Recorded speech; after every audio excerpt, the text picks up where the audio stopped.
Hey guys, you know what time it is. It's your boy Jack, the stat man, as I'm so generously called on this channel, on the Irish Hotspur. And unfortunately, David is not joining us. He's got a very deserved 2 days off on vacation with the Outlad, as he said, with his dad, smashing a few cans by the seashore. But of course, it seems like as David leaves, this type of rumor, this type of thing just seems to happen, the nuclear bombshell. And it seems like now I'm starting to think that maybe David is the only one that kind of keeps the whole world spinning. So maybe he never can't take a day off. So you got to let him know that. But it's so good to have such an all-star panel. It usually is the show though where I do host and I do ask the tough questions, and I still, as always, have a very all-star panel. Their thoughts, are not as confusing or as hairy as mine. In fact, they're a bit more hairless, I would say. And so we have Brian Daigle. Brian Daigle, how are you? I was okay until about half an hour, 40 minutes ago. I know there's a 10-minute time where we have to be careful of our language. So I'm going to be short and brief for 10 minutes. And then Brian Unfiltered will come out. So until about half an hour ago, I was absolutely tickety-boo. And then Levy does it again. Yeah. And I'll leave it there for 10 minutes. Absolutely. And the beautifully spoken but also hairless Bob Spur, how are you? Tickety-boo. Not heard that for a while. Yeah, I was tickety-boo up until 20 minutes ago, and I don't think I've ever been as downhearted as I have been over the so-called rumours, factual rumours, if there's such a thing. Let me quickly ask you, how many stab wounds do you think you've taken this season from Levy, from Jose, whatever it may be? Mate, so coming from someone who's actually died for 4 minutes during a open heart surgery, what Levy's done actually has hurt more. Wow. So it's a shame. It's a massive shame, and it's getting worse and worse by the day. 50 odd days to wait for this. Yeah. I'm seriously hurt. Angry, of course. But it hurts so much as well, mate. Yeah. Can I just add something? I can't remember if I said it on Matt Hayes' show with you on Friday, Bob. I can't remember if I said it on your show straight after, or if I said it on the two Brians. But I said now the season ticket renewals have been done. Yeah. You watch the rumours of Poch, Conte, and everything. They'll all go. They'll all go, and what will come out is a manager out of obscurity because he doesn't need the money anymore. Yep. I didn't even have to wait a week. I waited 5 days. 5 days, and I feel sorry for every season ticket holder who took the season ticket option because of the Conte and Poch rumours. I know there's people that have given it up. I know people wanted to keep it for generations and they've kept it and didn't go back to the queue. But there are people out there that got suckered into the manager hype. Danny, our own Danny renewed this straight away as soon as it came out. Yeah. Stelios. Yeah. But you've got people like that, and you've got people that got suckered into it, and he's done it again. Yeah, absolutely. But I got to welcome a couple of people into the building. Got to welcome in the Harris Army, and we do have. Sorry, I don't have some of the comments from earlier, but we do have Caleb now sub. What's up, Caleb? How you doing? Welcome to the building. Big up, Chris here. Welcome to the building, Chris. Always good to see you, Chris. We have Mr. MC. Yeah, Daesh would be better. Big up, Mr. MC. We have Keith Dennis in the building. Big up, Keith. We have John here in the building. Big up, John. John Fitzpatrick, always good to see you. We have Tom R, the legend. Love Tom R. Love your super chats. Love what you always have to say. Big yourself up, Tom R. Sorry that these are the news that we're dealing with today. T.O. Shilton, big up. Tin Man 007, an absolute legend on this channel. Big up, Tin Man. I hope you're keeping well. I know not all of us are keeping very well, but I hope everything is all right with you. Big up to Derek Hutchinson. Big up to Jason Kane. Welcome to the building. Big up to Sue Smith, an absolute legend. Big up, Sue. Welcome to the building. Big up to Shamu Van Spurs. Yes, Shamu. I just found out the other day that Shamu is an itch. I found out that, and as I always say, the itches, you can never go wrong by an itch. They're the greatest people on the planet. They're almost superhumans at times. He's also I believe he's also sent in plenty of emails, plenty of product reviews to Ben & Jerry's for the Irish Hotspur to get that sponsorship for this show, especially. So you got to big up Shamu. He's a class. I want to know if he's a Vitch. Yeah, I think he might be. I think he might be a Vitch or a Yitch. But I think he is a bitch. But yeah, Shamu, let us know, mate. Let us know, Shamu. But you're an absolute class. He's also a rocker as well. And then Let me get back down here. Just a couple more. They're probably in here. Brian McGuire, welcome to the building. How you doing, Brian? Jordan Stevens. Yes, Jordan. Big, good job, Jordan. Way to see you here. Carl Simpson. I've been seeing Carl Simpson a lot more recently. Big up, Carl. Good to see you. Big up, Carl. Adelson Edwardson. Big up. Good to see you, brother. And then Tio Shilton again. And I think Joe Grimes. Big up, Joe. Good to see you, Joe. Good to see you. Just making sure I'm not missing anybody, fellas. But yes. Whilst doing that, Jack, just another thing. I'm sure Daniel Levy said we want a manager with Premiership experience. Tottenham teacher, big up. I'm sure he said Premiership experience. And what do you know? Mario. Yeah. What do you know? A manager with no Premier League experience.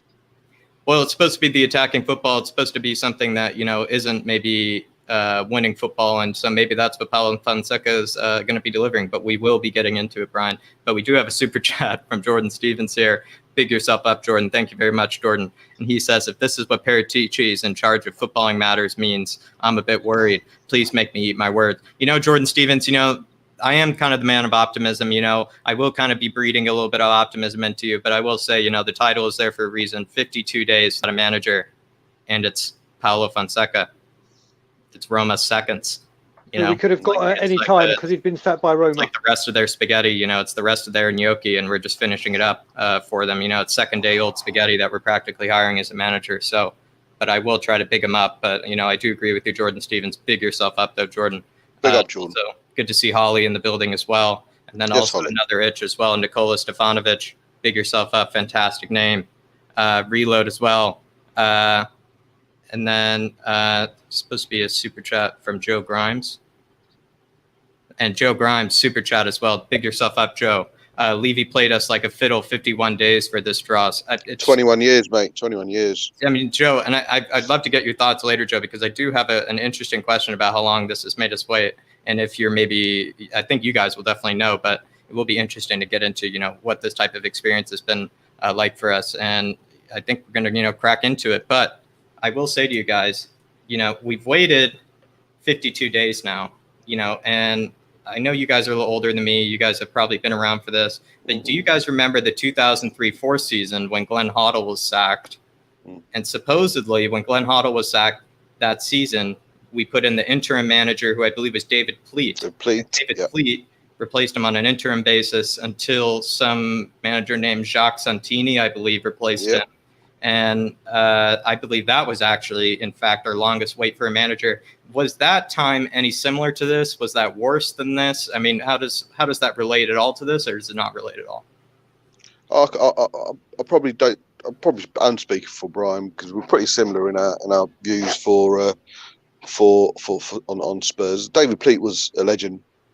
He wasn't as god-esque as Glenn Hoddle, but he'd already been there and done that. He was one of our own coming in, holding the fort, and it was evident. It was quite clear. It was made quite clear that he was just holding the fort till the end of the season, and he had full respect, regardless of. And to be fair, we played some good football as well, didn't we? For a bit, Brian.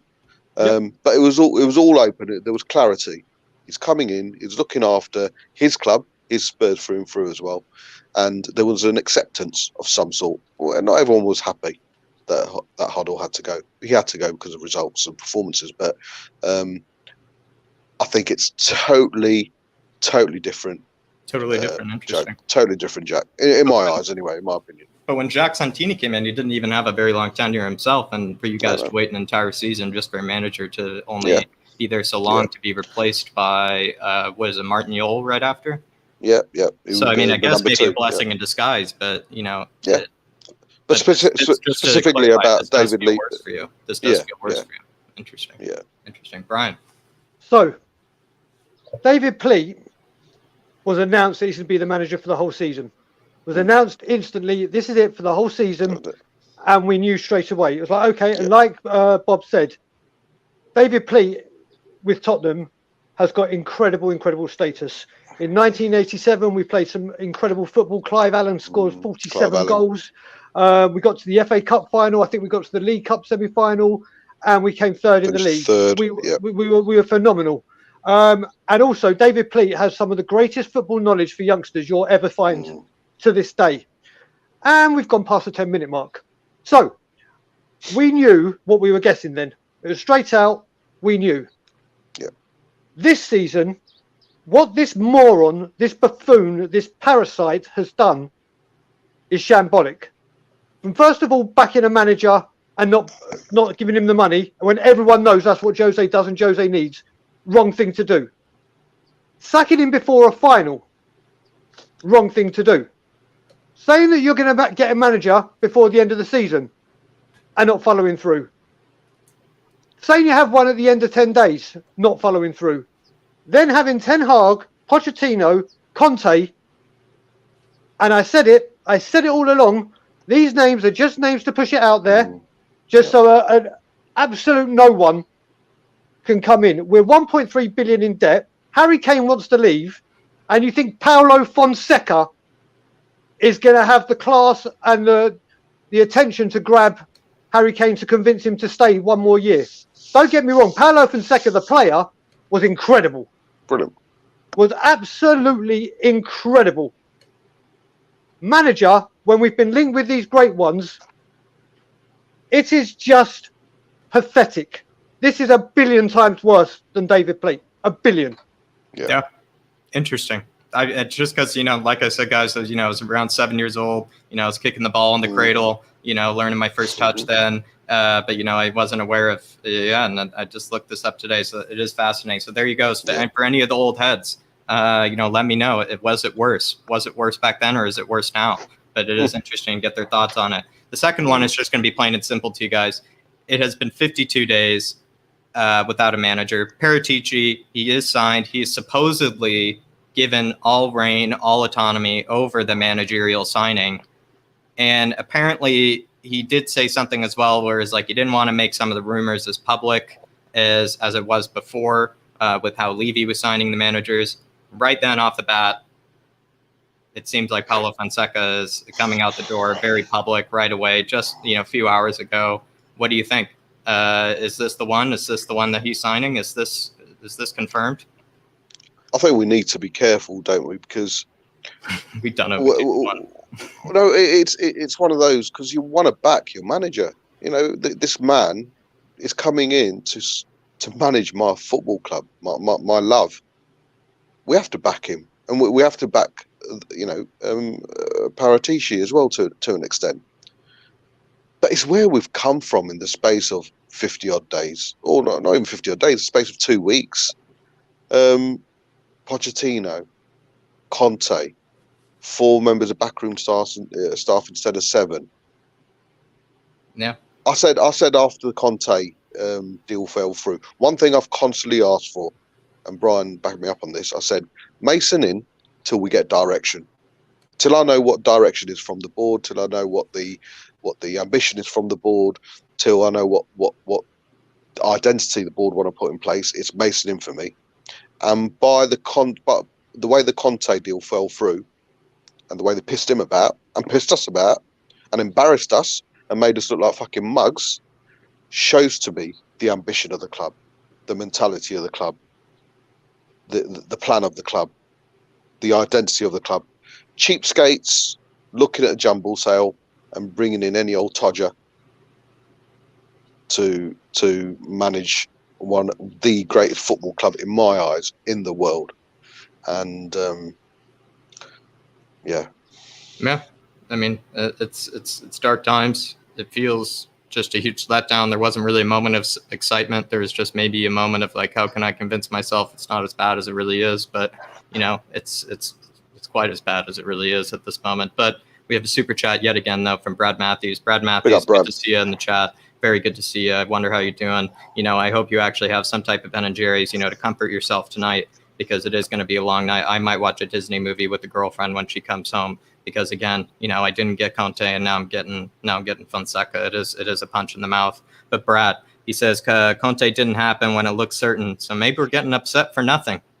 Maybe ask the panel for this, but big yourself up, Brad. I'm just going to ask the panel for this because I do want to know what their thoughts are on this. I'll just say this, but then Brian wants his. I think with Brad, I agree with you, mate. But the reason why Conte and Poch was put to the forefront was a season ticket renewals, and there was everything to lose. Now, by bringing in an underwhelming manager I don't think there's any agenda there. There's no need for an agenda. There's no need for an ulterior motive. He is, by the looks of it, going to be manager. I've had my rants now, so it's Brian's turn. Brian, Brad Matthews' question here. I mean, are we getting upset for nothing here? No, we're getting fuming and furious and berserk for all the right reasons. Because this is, you got to remember, Daniel Levy has said, and I quote, "I don't make things public because I don't like how things happen," like the Willian deal, where he left Tottenham and went to Chelsea. It happened with Emmanuel Petit. He hates letting stuff out because he's worried about getting pinched. Because obviously, if they hear Tottenham's involved, they just need to up the wages, they'll come. It's ironic how he allows the managers to come out and all the players that we want, like the Grealishes, the Fernandes, the Dybalas, and what happens with all of them? Exactly what's happened the same with the managers. And whilst everyone is looking over here with smoke and mirrors, the little parasite is over here doing stuff which has absolutely no benefits for the club. He does this time and time and time again. Any rumour you see come out of the club, take it as it's not happening, because Levy's let it out to try and entice the fans to think, yeah, we're going for Grealish. Yeah, we're going for Skriniar. Yeah, we're going for Dybala. When there's something at the back door. Yeah. When it's all going along the back door. That's always what's happening. Whilst you're there and thinking, oh, yeah, this is the summer, this is the season, we mean business. You're all pumped up and you're having banter with your friends thinking, look, we mean business.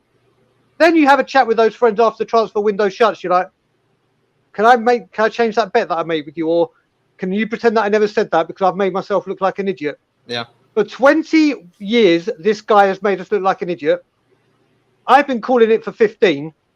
Other people in this group and in this chat have been calling it over certain different times. But if Fonseca comes in, which I'm sure, I'm actually pretty confident this will be mentioned. So I think this will be wrapped up tonight. I personally think this will be signed, sealed, delivered by tonight, if not tomorrow. Because before the Euros.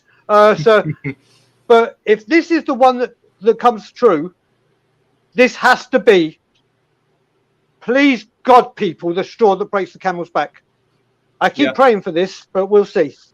Yeah, but we got a super chat in here from Dan N, but we have 273 people watching at the moment. Big up. So everybody, please, if you're new to the Irish Hotspur, please subscribe, please give it a like. But I do believe we actually have a much greater mission in mind at the moment, and we need to go to Bob Spur's channel. We need to go to Bob Spur's channel because what milestone are we trying to hit? Are we close to? How close are we to 750? Is that what we're close to, Bob? No, I think we're on 7. I don't know, mate. About 770 or something. You gotta let me know, Bob, because I'm going to keep everybody hostage, and even you. It might even just be you and me, and we're just going to keep it hostage as well. So please, you're everybody. Up to 727 right now. You're up to 727. We're going to start with trying to get Bob to 750, and then we're going to go from there. We can't. That's an easy task for the Harris Army. So please, everybody, anybody that's new to the channel here, please get all these people that are new to Bob Spur and subscribe to his channel. And if you're new here as well, please subscribe. But Dan N, sorry, I'll get to your super chat here. He says, Romano said Levy will appoint Fonseca because he will work with the existing squad. Fonseca had a net spend of negative 40 million in the last 2 seasons. Spurs DNA. Dan, you're actually spot on here. He's actually been working with the likes of Dzeko. He almost revitalized Mkhitaryan. He's played with, I believe, like Brian Mayoral, Ibanez, Chris Smaldini.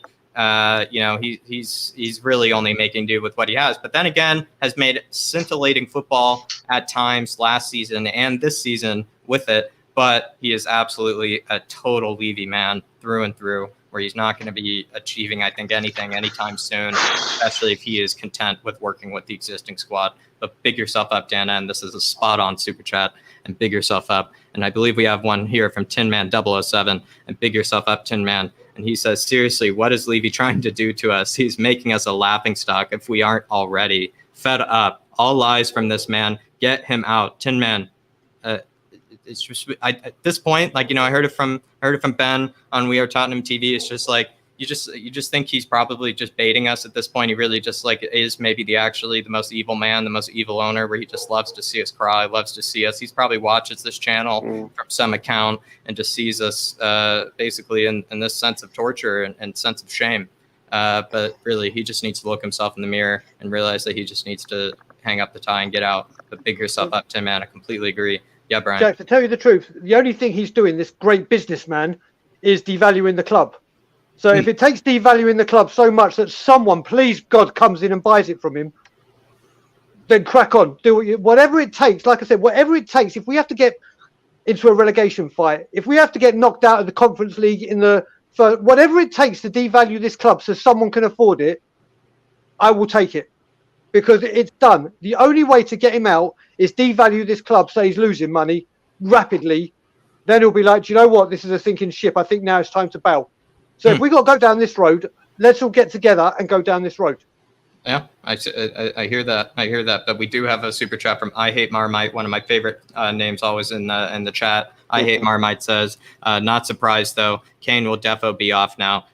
Yeah, I mean, Kane's not even old enough. Maybe if Kane were 34, maybe, Fonseca would work with that because he just worked with Dzeko in that kind of era. But yeah, I think Kane is absolutely out. It's hard to see even Sonny staying at this point. It's hard to even know what we're looking for. I think everybody, you just have to get used to, pronouncing your Portuguese names a lot better, your Italian names a lot better, because we're going to be buying a lot of players and using a lot of the existing squad, and a lot of players we're going to be getting, I bet we don't probably know very much about. So it's just going to be toward time, but who knows? Maybe it'll go up. Maybe I'm completely wrong. Maybe Paratici found his man, but we'll go from here and we'll get into it. But thank you. I Hate Marmite. Big yourself up. And Brian, you know what Marmite is, don't you, Joe? No. Marmite. Yeah, you saw me eat a spoonful of it on the two Bryans. Oh, right. Okay. All right. So you know what Marmite is. Sorry. Continue. Yeah, I do. But Brian mentioned it earlier. Brian mentioned it earlier, and he said, there's this rumor that we needed to get somebody in for the Euros. Is this the man? Is this the one? Has this been the last minute kind of signing by Paratici to get in before the Euros? Bob? Yeah. I think Paratici needed to make a statement, show he's his own man. Mate, I honestly don't know, because there's a part of me that thinks Paratici just bowed to Levy's turned around and said to him, you need to get someone cheap. You need to get someone who can work with the squad because we're not going to spend any money. Let's not forget, two of the greatest managers worked with this squad. Yeah. And couldn't get anything out of them. So how are we expecting someone who's won, 3 Romanian leagues or Shakhtar won? Shakhtar is Ukraine. Yeah, Ukraine. That's cheeky, it. Won 3. Yeah, cheeky Shakhtar league. Yeah, that's it. He won 3 of those and won a cup somewhere. And mate, I'm just at a loss. I honestly don't know how to describe the whole situation. It's going to happen. I'll bet. Like Brian said, it's going to happen. There's no reason not to announce this. Levy knows full well what the backlash is going to be, what the reaction is going to be. But it's come to the point where he doesn't give a shit because it's happening. We've had our highs while dreaming about Poch and Conte. We fell for it like mugs. We made stream after stream after stream. The likes of Chris Cowlin made a stream. Henry, Tottenham away. I did. Dave did. We all did. We were all appearing. We were all celebrating. Henry with his glasses and his suit. Big up. Poor lad. He loves Conte and he fell for it hook, line, sinker like we all did. He's got nothing to lose now. And can I just quickly? Were we crazy to think? Were we crazy to think that like some people were going as far as to say? I think I even mentioned at one point. We might sign one after the Euros, or we might sign one. In the middle of the Euros. Are we kind of crazy? Should we have actually maybe been panicking a bit more, thinking like it's going to be someone by Friday? Well, there's only 2 people who I know who were saying no, it's a load of bullshit. That was Danny and Brian. Apart from that, we all fell for it. We all fell for it. There might be different levels of how deep we fell into it, but we all accepted it that it was going to happen, and it's so disheartening, hurtful, angered, so many different emotions. But you know what? That's Levy, and I just find it really difficult why he doesn't understand. And bless Arthur, because I love him, but I don't want to be watching his next video. Brian, so what you touched on something earlier where it was like, maybe we didn't panic enough where, somebody was going to get signed by this Friday. This is the man that we signed. Someone who made supposedly 6 subs and got disqualified. Right. Yeah. He is Yeah. quite handsome. He is quite handsome, but do you think he maybe is a bit more looks over brains? Maybe in your first impression. Look, He's listen. not even The handsome. thing about this, let's just talk about the Conte deal for one moment. And apparently, this 3 million. We got rid of Rose and Gazaniga from the first squad. There's your 3 million right there. Right there. In the expenditure that you would have spent last year, it's there. You're not investing more money. It's just the same there. There's your 3 million. Big up, Dermot. Good to see you, Dermot. Listen, I just want to ask you a question. I've just watched Sky Sports in the background. Am I right by saying he did a press conference wearing a Zorro outfit? He is wearing a Zorro outfit in a press conference, and it looks like it's a Champions League press conference. Yeah. Well, okay, so it's a joke. So he's coming to the right club then. So it gets to the point where I heard it. I don't know if it was on Twitter or on one of the many streams that started doing it before. What's up, Jason? And they actually said that, I think it was Fabrizio Romano actually said that someone from Spurs and Paratici had met up a few weeks ago, or in the last couple of weeks or a few days, in the area of Italy that Fonseca actually lives in. So this has been going behind the scenes, as always. Whilst you're looking here, it's happening there. I say it all the time. This has been planned. Whilst they were doing the Poch and Conte stuff, this was all getting put to work. This was all getting put to work. Oh, you didn't like Ten Hag's ideas, blah, blah, blah, so you didn't go with him, and then Ajax extended his contract. PSG saying apparently there was no contact with Poch. Whatever happened there. Conte, you don't agree with his money, but I just told you where the 3 million was. And all along, this one is going, and you've seen how quick this one has been happening.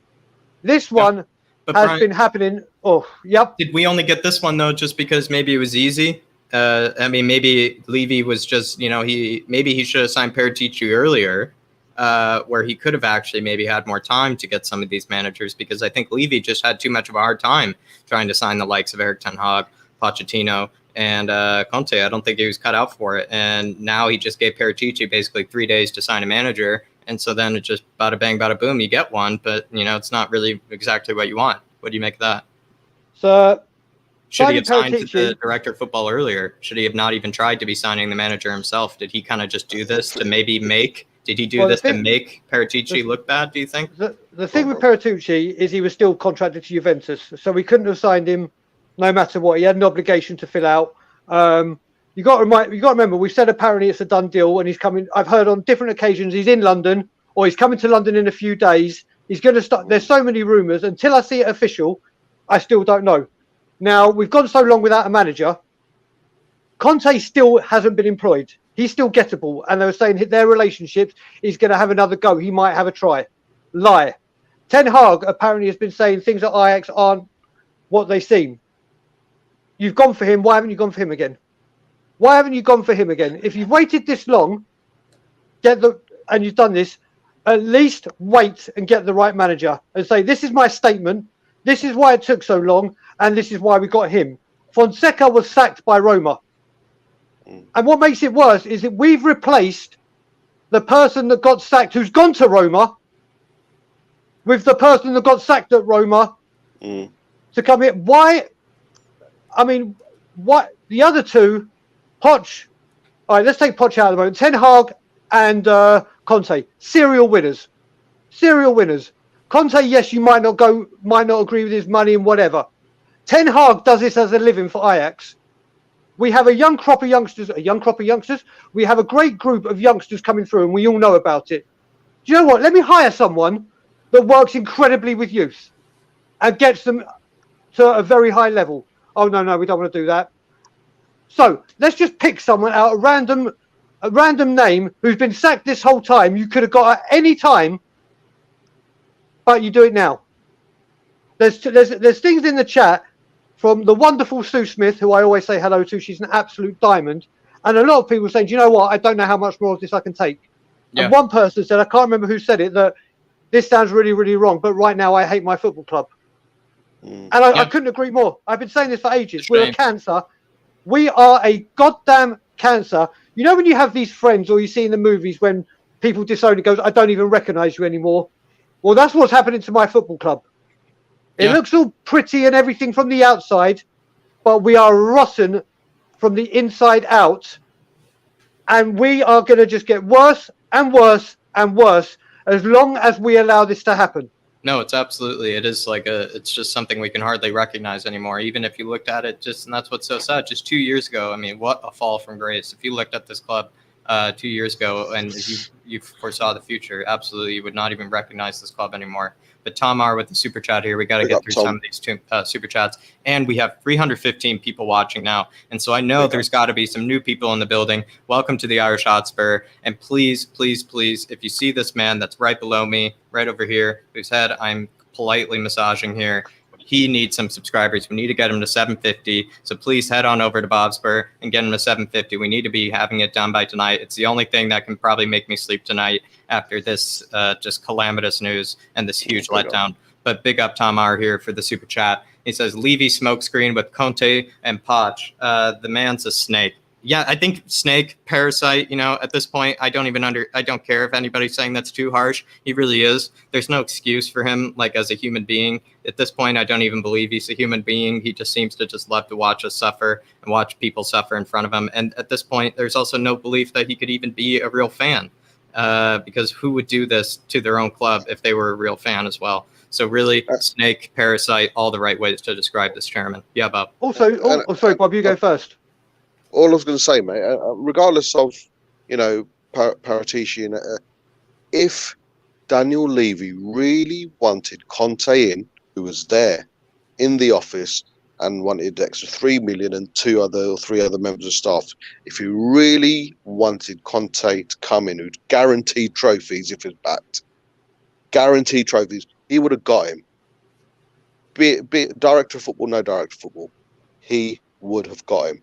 It was a tactic, and like I said earlier, I've always wanted a direction and an identity. I've got it now. I've got it. They've got no ambition, they've got no direction, and they give a shit about our identity. Yep, absolutely. Brian, what are you going to say real quick? Yeah, I just wanted to add to that. It's amazing how we didn't have 3 million, and we have to sell to buy. But today we bought a golf course. Wrong or right?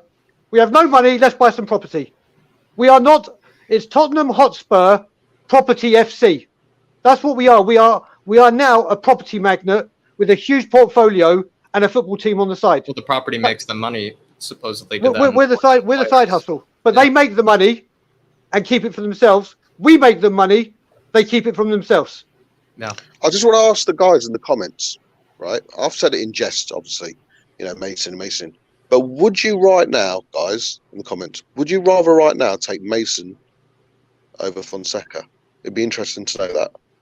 Just put in Mason or Fonseca or Paulo. Yeah, love to see it. I'll get to it really quickly. It'd be interesting to see how many people we'll get a good gauge Mason for or Fonseca. Yeah, we'll get a good gauge for it. But Danny Kyriacou here. Welcome, Danny. It's good to see you. We would have had, Danny here earlier, but some complications arose. But he's still here with this bun, still here with this very generous bun. And here he is. He says, everyone listen to Brian Daigle. He's a tier, I believe that's 0.0 to the 1,000th. I think that's a 1,000th source. I think it's going to be the other way around. Yeah. I think that's going to be the other way around, Danny. But also I want to say to Shamu, please don't say I sound like Daniel Levy, because that's one thing I certainly do not sound like. Don't say that. You know me well enough, mate. Anything about comparison, even this look, which I do for my own self, God knows why. Yeah, nothing. I'm nothing like him, and don't sound like him. Absolutely. But big yourself up, Tamar. Big yourself, Danny. And please, everybody, big yourselves up, because we got 334 people watching right now, and so we need people to get Bobby over to 750. And Bob, please let me know later when you get a chance how close you are, because we need to hit a milestone tonight. We need to let someone lift us up out of our spirits. We need to let someone that lifts us up out of our spirits. So let's get Bob at 350. But Jordan Stevens here with the super chat. Jordan saying, while Levy was feeding us Poch and Conte rumors, he was probably getting someone to talk to Fonseca. The guy is a snake of the highest order. Yeah, I think Fonseca, he absolutely green-lighted it right away because it's easy. It's probably on maybe a quarter, if not half the wages of what maybe Conte was going to be on. He can bully him. He can tell him what to do. He can tell him what players he's going to have. He's going to tell him, listen, I need moon boots to play at center mid. He's going to be the guy who's going to have to deal with it. And, I think this is someone that Paratici maybe backs. But, Jordan Stevens, I do agree with you 100% here, and big yourself up. Very generous super chat from Jordan. And I believe we have one as well from Phantom of Many Topics. Sorry. Chat is absolutely blown up with 320 people. Phantom of Many Topics here. Yep. Yeah, Phantom of Many Topics here. He says, don't resist us. Join us. Be happy as a Chelsea fan. Listen, I appreciate it. I appreciate the support, Phantom. But, I will say to a lot of Chelsea fans, you do think the world started in 2003. You do think that's when football started. You do think that, all the best players, everything happened at 2003. So please, but, we appreciate the support. Please like and subscribe. And also, Phantom, maybe while you're at it, go head over to Bobspur as well. But appreciate the support. Big yourself up, Phantom. Yeah, well, with Chelsea, the other thing you've got to look at, they've just won the Champions League. They've got an incredible squad. And today they're linked with Hakimi and what's the Norwegian? Haaland, yeah. Big club. Real talk. Real talk. Abramovich is a fan of his football club. Abramovich is a fan of his football club. And he extended, and they've already extended the manager's contract. Yep. Big club. How was Mason Fonseca spam go? Do there many people reply? I will get to it right after the super chat, Bob. Don't you worry. Fine, mate. But we got a super chat from Mark here. Very generous super chat, £5 super chat. And he says, who is Paulo Fonseca? Why would he be a candidate? Listen, Paulo Fonseca, he's supposedly from Rome. He's a bit of Roma's seconds at the moment, or, we're taking up seconds from Rome. I think he finished 6th last season for Rome, and then he finished 7th this season, just outside European spots. Not really too spectacular. Has had good stints, good, performances where he's won like 7 or 8 in a row. But apart from that, not really too impressive. But Mark, there you go. And I do apologize. I promise you, this is not the one that I was looking for. I was absolutely pretty much anything else but this. But yeah, let's check in on what everybody's saying. I'm seeing a lot of Fonsecas, no Masons. It seems like at the end of the day, there's a lot of people who would. Some people are saying, yeah, Mason all day long here. Interesting. But a lot of people, Fonseca. Fonseca's, yeah. I'm seeing mostly Fonseca's at the end. We do have David coming in here saying, no way, Bob. Lionel Messi as well. Lionel, it's good to see you. But, on behalf of David, I do have to tell you, Cristiano is the GOAT. And we always have to tell you, but big up Lionel. Always good to see you in the chat here. But yeah, David or Bob, I'm seeing a lot more Fonseca. So that is rather interesting. I do find that rather interesting. But just a sec, I think a couple more super chats are blowing up, and really 338 people in the chat right now. It is absolutely blowing up. I'm having trouble keeping up with you guys, and I will try to get to your comments as much as you can. But as David says, super chats are a bit of the way to go right now, but I will try to get to you guys as much as I can. But big yourselves up, and everybody head on over to Bobspur to hit that subscribe. And if you're new here, please subscribe to David. See what you like to see here. I'm going to be on here. Brian's going to be on here. Bob's going to be on here. It's always a good panel, and it's always, going to be ranting about, the torrid times. And Phantom, Many Topics yet again. He says, I came to English football with Pulisic, American. Yeah, I could tell what the American monetary sign there, but big yourself up, Phantom. I will say is Pulisic, he's got, he's a little bit of a ankles of glass, and me, myself, as an American, not really the biggest national team fan myself, but big yourself up and welcome to the Irish Hotspur. Subscribe below, and we'd love to see you later, Phantom. But we have one from Rob C here, super chat from Rob C, and he says, that's Kane definitely gone in the summer, and a team full of Deadwood for another year. I bet Moon Boots and Stinks are rubbing their hands together. Rob C, this is the thing. We just got done with the player ratings. Just when if Eric Dyer and Harry Winks, if they were watching, they probably would have, thought that, they're never going to play football again after what Marcelo and David tore into them for. But, now they just got this fresh breath of air where Levy's telling them, don't worry, we got plans for you, Moon Boots. We got plans for you, Stinksy. Stinksy, we might be playing you in the 10 role next season. And it's just going to be disgusting. I will tell you, the fact that Fonseca might be content with working with some of these Deadwood players is absolutely scary. Maybe even some of the Deadwood that we're supposed to be getting out not even be happening. But we'll get into it very soon. But big yourself up, Rapsy. Very generous super chat. And I believe, we got through it. And big yourself up, though. 351 people now watching. So everybody, I will let you know that it seems like everybody that's new, everybody that's tuning in, it does seem that Paulo Fonseca is the new manager for Spurs. It probably could be maybe a bit more official by tonight or tomorrow morning. But, it does seem like the Euros are approaching. It seems only right that Paratici would have to get someone in the door by Friday, really, right before the Euros. So anybody that's tuning in, that is what's happening at the moment. And we are going to kind of ask some questions based on this kind of news. We had to completely pull a U-turn on what we were going to talk about today. And so this might be a bit intimidating for you guys, but Paulo Fonseca, no wrong answers here. What do you know? Bob, I'm going to... Yeah, like Brian said, good player. Is won a few honours in... I mean, we can't be so proud and to turn, poo-poo other leagues. He has won titles, of course he has. 3 Premier League titles, not in a row, I don't think, but he might have done. Won a couple of cups, but there's nothing out there that really stands out.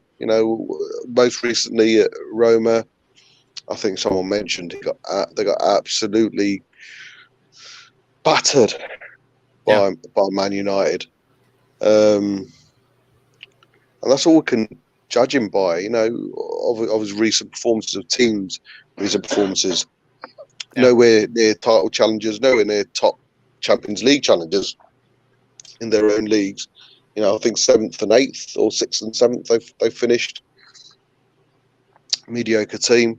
I will say, though, I do believe they were actually, this season at least, they were very high in the Serie A for the majority of the season, and they did kind of have a bit of a Brendan Rodgers kind of fallout. They went Spursy, didn't they?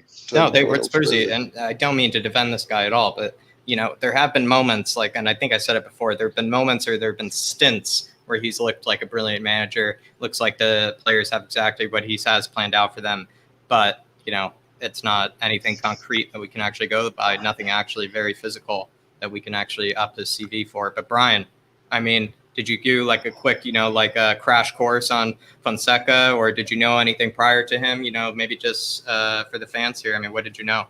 So before I say that, I've just been WhatsApped by Will, and this is from Di Maurizio 8 minutes ago. THFC are expected to officially announce Fabio Paratici as a new sporting director on Monday. Paulo Fonseca is then expected to be announced on Wednesday. So here we go, quicker and quicker. So we shall see. Listen, Paulo Fonseca, as I said before, the player, in his prime, would have set the Premier League alight. Yeah. And would have been a Tottenham Hotspur hero and stroke legend in his time. Mm. The manager, like I said, the first thing that I think of when I hear the word Roma is Francesco Totti, who was one of the greatest players you'll ever get to see or watch or go back and watch on YouTube. And that's when they were the big hitters. And ever since then, they've dropped off. Lazio has gone ahead of them. And listen, I'm not even doing my research on him. I don't want to know. I don't care. I don't care. Listen, it doesn't matter what I care, what I think, what he does bad. It doesn't matter to any of us because Levy will have his way. If he gets 50 million to spend and we don't get Champions League, he's going to get the sack because Levy thinks we're Champions League. Right? Can you imagine a really shit start to next season? Oh, can you imagine what the atmosphere and what the fan base is going to be like? Say he lost the first 3 games in a row, mate. So I think whether the first game of the season is home or away, whether it works out when the fixture list comes out in a few days, I believe. The first home game is going to be toxic anyway because of Levy anyway. Then you've got to look at who's come in and who's come out. And you've seen it before, even during the Pochettino time, when we needed to play well. Yes, the fans got behind the team, but there were times near the end where that tense and intensity where if you're not playing well in 20 minutes, the crowd get a bit impatient, especially during the Jose time before lockdown. Yeah. My God, is it going to blow up? Yeah. My God. And this is another reason why I'm happy season ticket holders are renewed, because there will be a lot of them that are Levy out and will have their voices. You never know, with the new wave of people that are picking them up, they may be just delighted they got a season ticket. Well, even now, like Graham Potter fans, even all the Potter fans, all the Pottertino fans, like they're probably even upset as well. That's a new, wave that could even be added to the I'll take Levy. Potter in now. I'll take Potter in now. That's probably exactly. a new Do wave you know what? added Ask all the Potter out fans now. Yeah, would you have I'll taken let you know. Potter? I'll let you guys know. Everybody that was Potter in, loved Potter, loved the XG.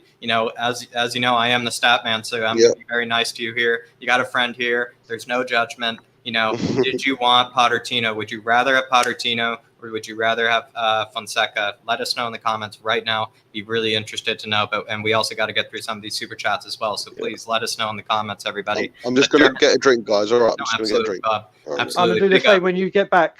We'll trade in for the... Exactly. We're not both going to leave you, Jack, and just leave you talking to yourself. No problem. But we got Dermot Moyles here, and big up, Dermot. It's really good to see you today. I hope you're doing well, brother. I hope you're doing well, and big up for this very, very, very generous super chat, Dermot. I really, really appreciate it, and I hope you're doing well. And Dermot, you don't have to do it in a super chat or anything later, but I need to know what the dessert of choice is tonight because, it's not the best night to be a Spurs fan. So I do need to know what you're going to be warming up your spirits with tonight.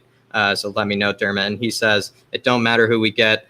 We still going to be in the same place this time next year. And the year after that, nothing will change unless Levy and ENIC go, as we fans are going to suffer. ENIC doesn't care. Yeah.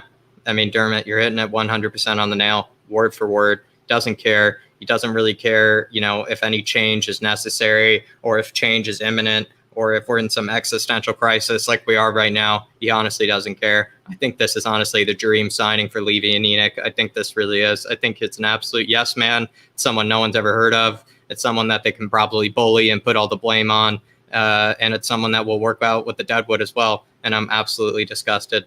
But Dermot, I hope you're keeping well, though. And please let me know what the dessert of choice is tonight to help your spirits. But we got I just want to very quickly comment on Dermot's. It's not going to be the same year after year. It's going to be worse. It's going to get worse and worse and worse. And the thing is as well, Graham Potter, who apparently wasn't interested in Brighton, weren't going to do business with us. Apparently he's on the verge of going to Everton. That's what all the rumours are saying.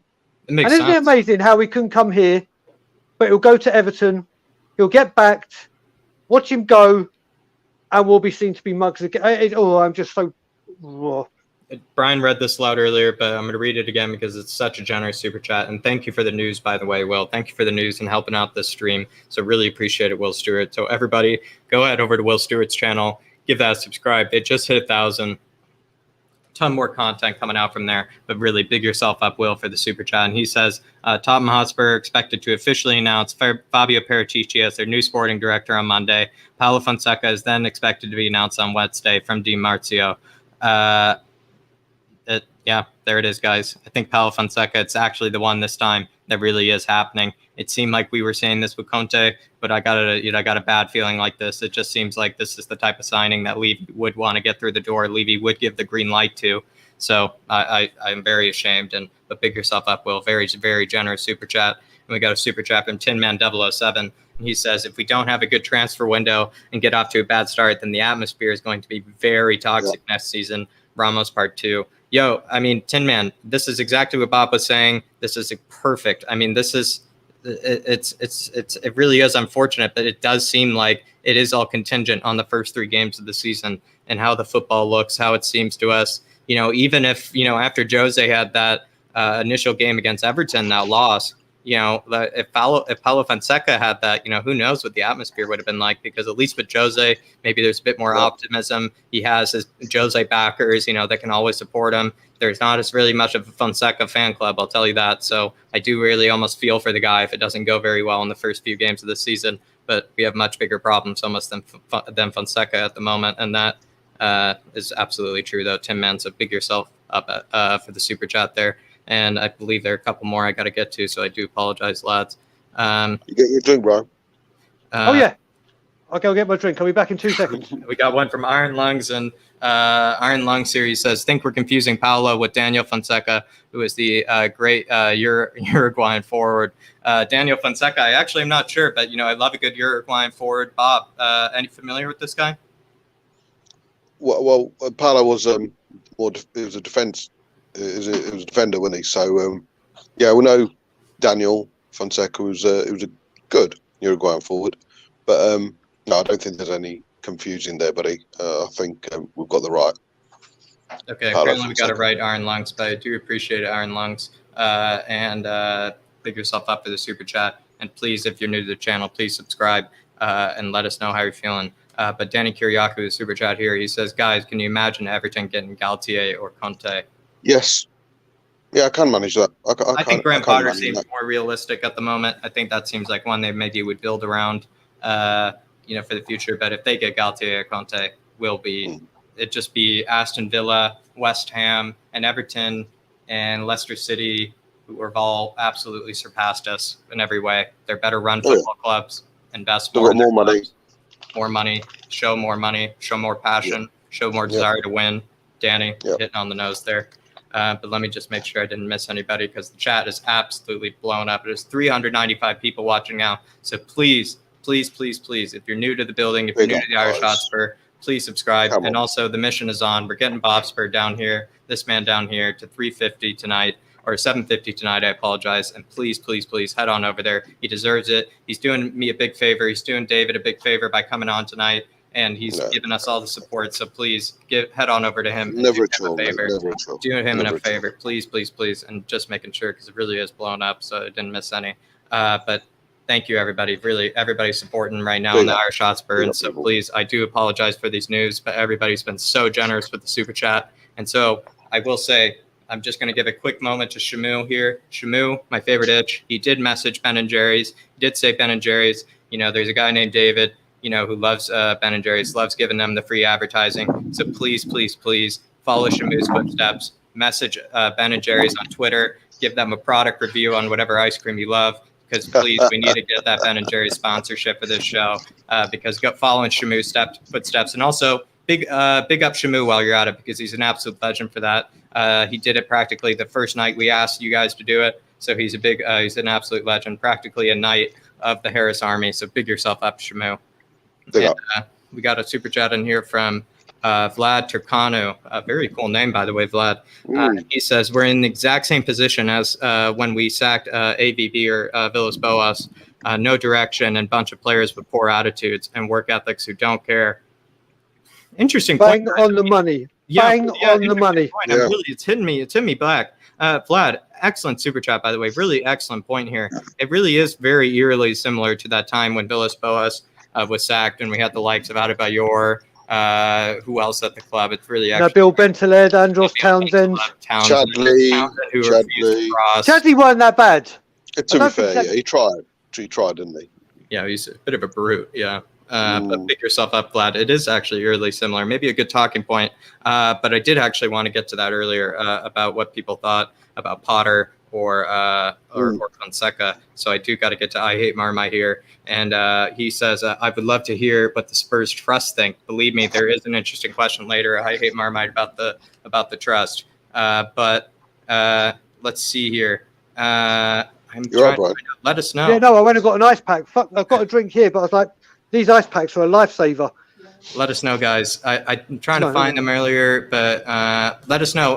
We're going to go on to more questions here, but let us know, please, in the comments. For all the Pottertino fans, all the Potter fans, were you Potter or Fonseca? If you had the choice right now between Potter and Fonseca, let us know. Let us know in a super chat. Let us know in the comments, whatever it may be. Please message me on Twitter if you don't even feel like I would be interested to know, because there were a lot of Potter fanboys. So please let us know.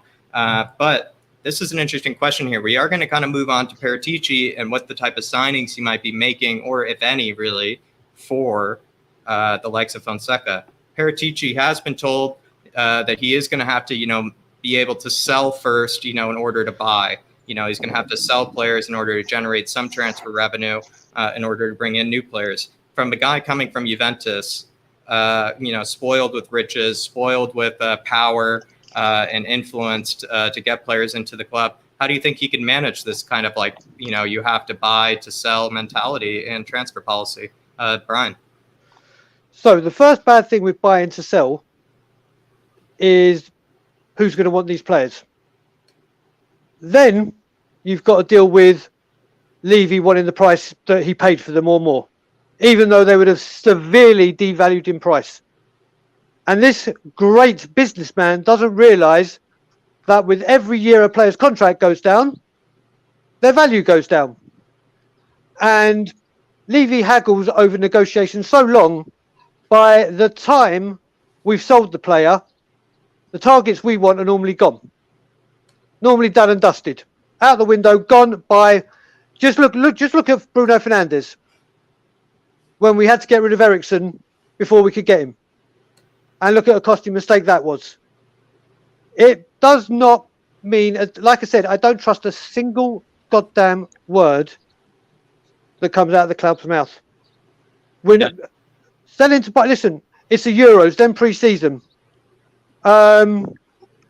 It's just a joke. And I don't think... Paratici's there and he'll listen to the manager. But when apparently Daniel Levy has said that Paratici's going to be in charge of all transfers, he probably is in charge of all transfers until the money comes in. Yeah. And then it will get vetoed. And it'll be like, well, you gave me faith to buy players and now it'll be Paul Mitchell all over again. All over again. This buy to sell is rubbish, but especially when it's buy to sell, when you can buy golf clubs, and Joe Lewis has had $338 million profit, or is it 338 or is it more than that, Bob? 338, mate. $338 million profit. But well, he might be worried because the stadium hasn't been used. That means a lot of the fancy equipment, the cups that fill from the bottom, might need repair. That could be a couple million, and repairs, electrical. There could be money's coming in eventually, Jack. The stadium's not gone anywhere, mate. It's not like the stadium's had to close down. The stadium's still up and running. The money will filter through. It's just been delayed by a year and a half. The money will still come through. Lady Gaga's still alive. The NFL's still going. These concerts, etc., are still happening. They're still going to happen. There's not a lender out there anywhere will look at Tottenham Hotspur and see it as a risk to lend them money. Not that we need to borrow any money. There's not going to be any responsible lender who will look at Spurs and think, yeah, I'll give them a few hundred million, but I don't know if I'm going to get it back. They'll get it back. We're getting money in. We are. Bob, the other thing that pissed me off, and I just remembered this. Apparently, we can't hire a manager. Apparently, we have to buy to sell. And all this bad news that's coming out of Spurs. Isn't it amazing that this week it was announced that Anthony Joshua's fight is going to be at White Hart Lane? More money coming in. There you go. It's like, for God's sake, people, wake up. I don't believe in the narrative that I've got no money. I'd never believe that. I honestly don't believe that. We've got plenty of money. We've got plenty of money. We're the 8th richest club in the world, people don't forget. We're playing Monopoly. That's what Daniel Levy is doing. He thinks you're on Park Lane with 5 hotels, and he's just trying to make the money. That's all it is. We are a piece of Monopoly. We are a property magnate and a financial institution. And with regards to Paratici, I'm probably the only one, again, Brian will back me up on this, I'm probably the only one who's defended Hitchin. Yeah. I think Hitchin it's done pretty much what he's been asked for. Go out, and maybe he's used Hitchin to get the fans excited. Mate, we were all getting carried away with thinking, we're going to get Bala in. Oh, yes, Fernandes. Oh, Grealish. What a great signing. Skriniar, he's over at Italy. He's doing all these bits. Looking in the right places. Hitchin did everything asked for. He sold the club to these players. He made the players wanted to play for Tottenham Hotspur Football Club. He got them over to literally the virtual office. He gave them the pen and he said, right, there you go. I've done my bit. Mr. Levy, come in, sort out the finances and get them signed up. Levy fucked up. So I will defend Hitchin. And I've always defended. You'll never... I dare anyone to find a single stream where I've taken the piss out of Hitchin or dissed him. I've never done that. I've never done that. I can vouch for that. I can vouch for that. And I can also vouch you're one of the few that have actually given Hitchin kind of a bit of a nuanced take. Given him a bit of a nuanced take. But let me get to this really quickly from Phantom here, who's been, I think he's actually quite new to the channel today. But Phantom, pick yourself up for these super chats. It's good to see you. I know you're a Chelsea fan, and I know you think the world started after 2003, but big yourself up for the support. And he says, will Son Heung-min leave if Harry Kane is gone? There's this feeling that they are a tandem, Phantom. There's this feeling that, if one goes, the other goes. And I do believe that as well. The big thing with Sonny is that not only is it a loss of basically one of the best players in the Premier League over the course of a long time, but it also has been practically one of the most marketable players in the Premier League as well. One of the players that sells more shirts than anyone else. and it's a huge loss financially for Levy if he were to lose Son. Weirdly, one could even make the argument more of a loss even than Harry Kane, just because with Harry Kane, it didn't cost him very much money at the end. He rewarded him with good contracts, but with Son, he brought him in, brought all the attention. Lots of people fly in from Korea to see him, stay in hotels, stay in, the golf courses, and et cetera, and so go to the longest bar and spend money. And so, yeah, I think it'd be a huge loss if Son were to go as well. But I think they are kind of a bit of a tandem situation in that regard. Well, on top of that, Jack, just very quickly, remember this contract that apparently every week he's very, very close to signing since October. I'm tired of that. People who still give this like optimism, like, oh, he's still going to do it. I don't even talk about it simply because I just know it's not going to happen. But I also don't want to even want to. It's been reported so many times by the top people. Alistair Gold has had whispers of it. All these sources have had. Oh yeah, it's going to be done in a few weeks. Everything's been ironed out. It's since October. We are talking 9 months. Sorry, 8 months. 8 months of it's almost over the line. Season's over now. He's not got a Euros coming up, Sonny. It doesn't take that long to sign a contract. It's doing Harry Kane, sitting back looking at the scenario. He will also go in the summer. Yeah, I mean, but guys, back on Paratici and like the idea that he has to buy to sell. They're saying that Fonseca, he's one of those ones that can only work. He can work with what he's given. He can work with what he's provided. But do you think Paratici might actually be good enough to identify the real Deadwood in this club and actually, let's say, ship out maybe 4 or 5 players out of this club? It doesn't matter, does it, Jack? Why does it matter? At the end of the day, Levy's got the final say. He can sit there and say, right, Mr. Levy, we've got 8 players there who need to be out of the squad. And I'm sorry, if Levy turns around and says, I think Harry Winks probably deserves another season, and probably Ali's really good investment. And it's just okay. He's only 30, 32, whatever he is. And we did buy him for extra. Let's give him. It doesn't matter. Well, then, Bob, I'll ask you, because this is another question. Do you think that Paratici's reign as director of football will be no different in terms of his autonomy than managers or directors of football of years past? It's been proven already, because if he was allowed to do everything he wanted, Conte would be top manager by now. Worked together before, great relationship, success together.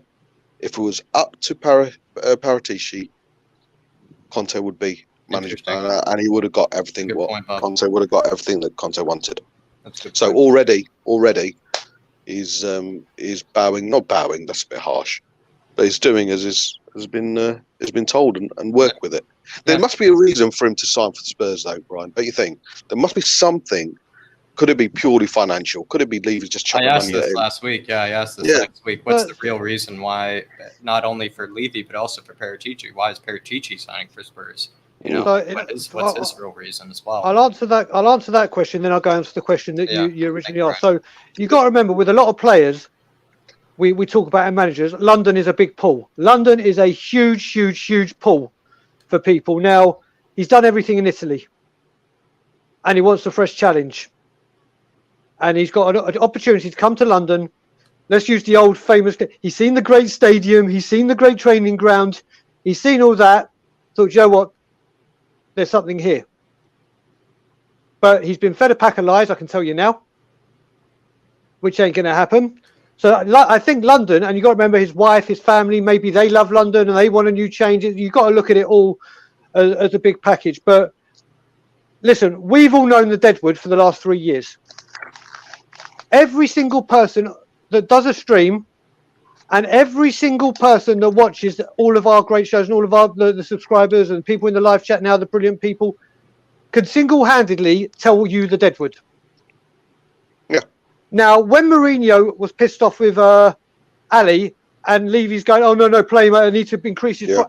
That just shows it. They've been here, 2 managers, Poch, who will go down as a Spurs legend, and some of the greatest memories some Spurs fans will ever have. And he's saying, I need these players out. And they're not there. Then Jose Mourinho, the guy he has scouted and wanted and basically knocked one out to for 20 years, comes in and he gets told and he still doesn't listen. So he's had 2 managers come in of a very high standard and said nothing. And nothing's happened. They're still there. If we don't get the money Levy wants, they're not going to go. Yeah, exactly. They're not going to go. And from what you probably see, I wouldn't be surprised if Levy's got a couple of moles in there, that all the feedback goes to them. And you've probably got Dyer and Winks as 2 of the head of them. Yeah. And it's just he'll come to London. I swear to God, this will be Paul Mitchell over again. He'll get the free transfers in, and he's been wonderful for free transfers. And I don't know if everyone watched. I know Bob, you watched. I don't know if you did, Jack, or the people in the live chat. We Are Tottenham TV did a brilliant stream this morning with a Juve correspondent. Yeah. And he said, we are getting the best director of football in world football. The best. And he didn't say it as a joke. He said, you are getting the very best. Yeah, not one of the. He said the best. And he went in, like he's bring through people like Pogba. I can't go through all the names. Pirlo. There's just so many names. And he was backed. And you got to remember, people that were going to Juve, like I think Ben Osimhen said, when Juve come calling in Italy, you guarantee trophies. Yeah. All right, they didn't win anything this year. I don't think it was the first trophyless year. I think they won the. No, I think they won the Coppa Italia. Like the FA Cup, it's Real Madrid that didn't win anything. So when you're winning trophies every single year, or at least know you're going to be challenging every single year, if not the winners every single year, you're going to go. You're going to go. Yeah. Trying to sell Tottenham without Harry Kane and possibly without Son. It doesn't matter who you are. You could be the best hypnotist in the world. You're not going to get people to come to Tottenham. Yeah, it's ridiculous. It's pathetic. Yeah, it is. Can I just say one thing before you? No problem. Before he goes off, Chelsea Daddy, I believe, is in the chat, and he sent me a really nice email, message via my show. I was going to leave it till my show because I did promise. He's a Chelsea fan, diehard Chelsea fan. Yeah, he's got a young son by the name of Oscar who supports Tottenham. And as much as Chelsea Daddy's tried, he's not swaying. And apparently he's a big fan of me. So my first ever fan. So, and I did promise him next time I'm on stream on my channel, I'll be giving a big shout out to Oscar. But he's in the chat now. So Oscar, if you're there, it's probably past your bedtime. But Chelsea Daddy, please, when you see him in the morning, show him this video. Big up Oscar. Do not sway. Stay with Tottenham. It's a bit of a poo-poo time at the moment. This isn't the Chelsea Daddy Daddy here, right? us. No, this isn't. No, this isn't. All right, but stay with Spurs. Stay strong, mate, and and keep on giving us your support. But big up Chelsea Daddy and tough, mate. You know he's not going to sway now. He's Spurs through and through. It's too late. It's too late for Oscar. Too late. But Phantom, many topics yet again. Thank you. Appreciate the super chat, Phantom. I actually really do. Please, if you're enjoying the content, please subscribe to the Irish Hotspur. There is an Irishman that is on this channel that is, the runner of this channel. And he will be here, just as soon after this. He just couldn't make it tonight just because he is, just trying to get days off after all the basically all the fiasco that's been happening, especially today. Honestly, in a way, everybody big up David. He deserves a day off. I couldn't even imagine if he had to go through another stream today with everything that's been going on. So everybody big up David. He deserves a day off. He deserves a couple cans with his dad and just, a peace and quiet from all this. Just this is horrible shitstorm. But please, everybody, big up David. And also, we got 412 people watching at the moment. It's absolutely insane. Everybody, if you're new to the channel, please subscribe to David here at the Irish Hotspur. And if you're enjoying everything I'm saying or anything Bob is saying as well, down here with Bob here, please go down in subscription. Please go to his channel, give him that like, give him that thumbs up, give him that subscribe. And if you're enjoying everything here, please give it a good old People's Irish elbow to that subscribe if you're new. But I'm going to get to these super chats here. And Phantom, many topics. He says, Dallas Cowboys since 1977, Chelsea since 2018. Here's what I'll say. To Dallas Cowboys, old man. here's what I'll say to Dallas. If you're from Texas, I appreciate it because, you're from the greatest state in the country, and, all respect to you, to the greatest state out there. But Dallas Cowboys, that is, you got two things that aren't going for you there. You got America's most hated team, and then you also got in Chelsea, since 2018. So like I said, you do think that football started after 2003, but big yourself up though for all the super chats, and big yourself up for the support. And if you're enjoying what I'm saying and a bit of the banter as well, please subscribe down below. Really appreciate it though, Phantom. But sorry guys, got a little bit behind there, and I'm going to get to some of these other ones as well. Spurs squad here. Spurs, I'm going to try to look for your comment, but if you didn't want to put anything below, we really appreciate the support. Really big up yourself. Really generous of you. But if you did mean to put something in there, don't hesitate. I will just try to find you in the comments. Don't send in another super chat. You don't need to. I'll just find your comment and what you had to say. But we also have Marcelo in the building, I believe, right down here. Sorry. Marcelo down here in the building. Big up, Marcelo. Good to see you, brother. I know you're not doing well. I'm not going to ask if you're doing well. I know you're not doing well at the moment, so I'm not going to even bother and asking. But we have a super chat, I believe, here from Tommy Castle here. Tommy Castle, or Tommy Castillo. Tommy Castillo. Also really good name, Castillo. He says, ever since Levy tried to move us to Stratford, I knew he never cared about this club. He only started caring. Once we are in the championship. He'll only start caring once we are in the championship. I think at this point he probably would sell though, Tommy. I think if it went down that low, all of his property investments would devalue, and at that point he probably would just sell it and just move into all the property that he just bought for the club, and just leave the football to someone else and the stadium to someone else. But I couldn't see that happening. But really appreciate the support, and big yourself up, Tommy, for that super chat. And Spurs squad, I love the Geordies. They've got so much passion, but we are going to be the next Newcastle United. Yeah, not my words. Big time. And the thing is, in response to Marcelo's comment, I know how he's feeling. Trust me, me and Marcelo are very outspoken and very, very true to our words on this feeling. But you're wrong, Marcelo. There is every reason to carry on fighting. I will carry on fighting. I don't care if it's just me. I will fight until the fight is won. And like I said, with this kind of news, let's see how we're doing the transfers. I am back in London in October, and believe me, those NFL protests, I am going to go batshit crazy and make such a scene. It's just if I have to do it by myself. Yeah.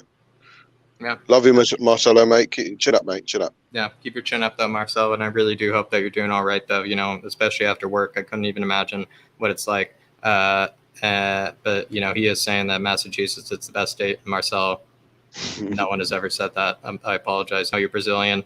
I know you're not.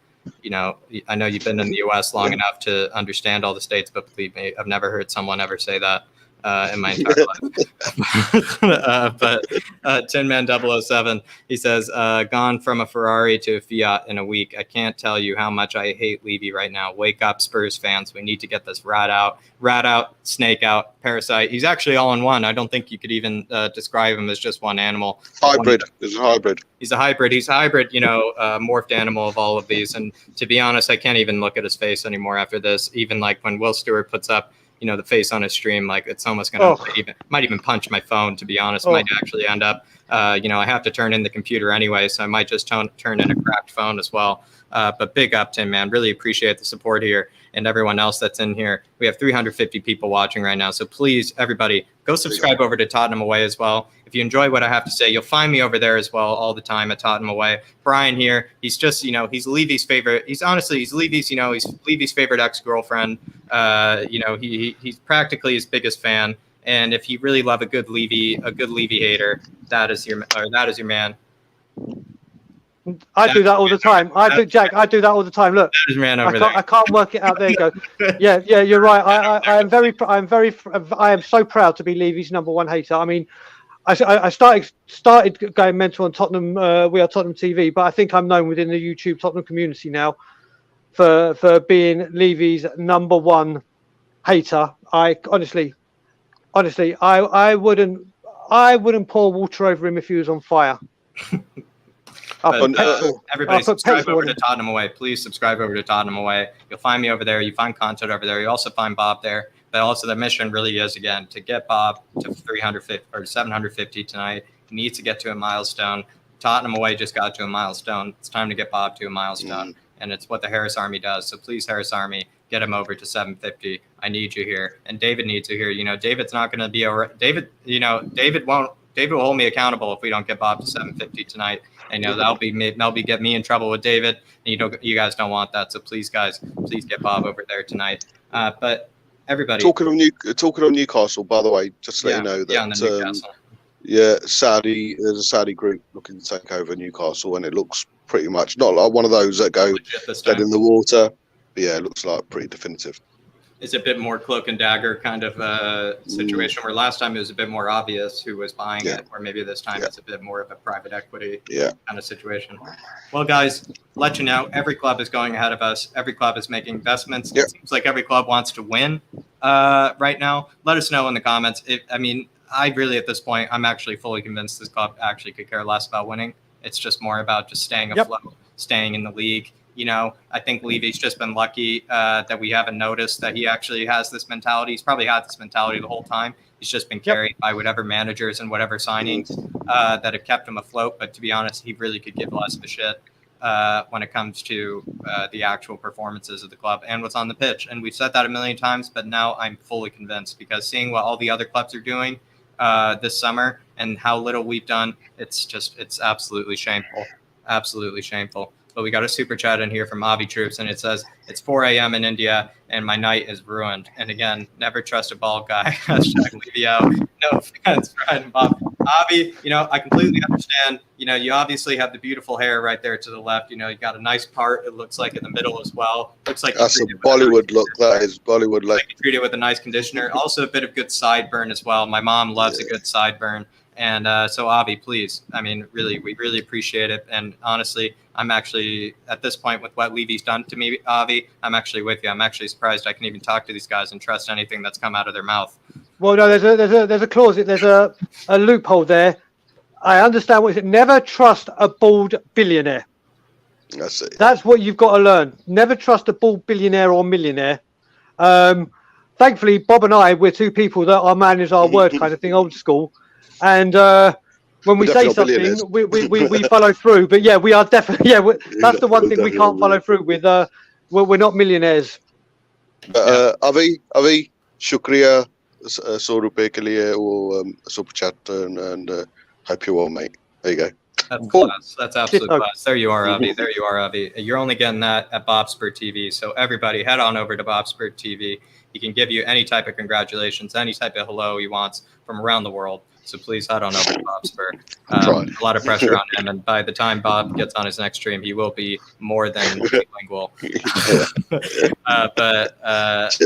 Everybody, big up yourselves. Gotten so much support tonight. Yes, Mr. K. Finally, it's still at 340 people at the moment watching. Incredible. It's still absolutely insane. The idea that it's died down just a little bit has, you know, just made things at least, you know, a little bit bearable. But everybody, big up for supporting each other. Everybody, big up for the therapy that you're all giving each other right now, that you're all giving me as well. And hopefully this is all going well for you guys, where it is a bit of therapy. I know not a lot of good news is really coming about at the moment, but, you know, we're all in it together. And at this point, you know, we're going to be in for it for as well, maybe the laughs next season, because it's not going to go well, I don't think. So might as well start developing a better sense of humor about this club. You know what, Jed, just very quickly, everyone talks about this word and they say this is therapy. This is therapy. This is therapy. And I get where that word's coming from, because it is, you get to talk to Spurs fans or whatever. But do you know what? People like me that suffer with mental health or whatever, this kind of stuff, yes, what I'm doing is therapy. This is one of the best things I do for my mental health. Come on and speak to all you guys who are like family to me. But what Tottenham are doing actually isn't good for my mental health. No. Yeah. The rage and the moods, it really can affect. So, you know, when people say that word, it's these streams that are the therapy, because believe me, when I started this stream and said I was fine till I was tickety-boo till half an hour ago, when I saw this explode in the manner it did, my phone almost went out the window. My tablet was on the verge of being smashed, but then I thought, oh shit, I'm doing a stream with you guys.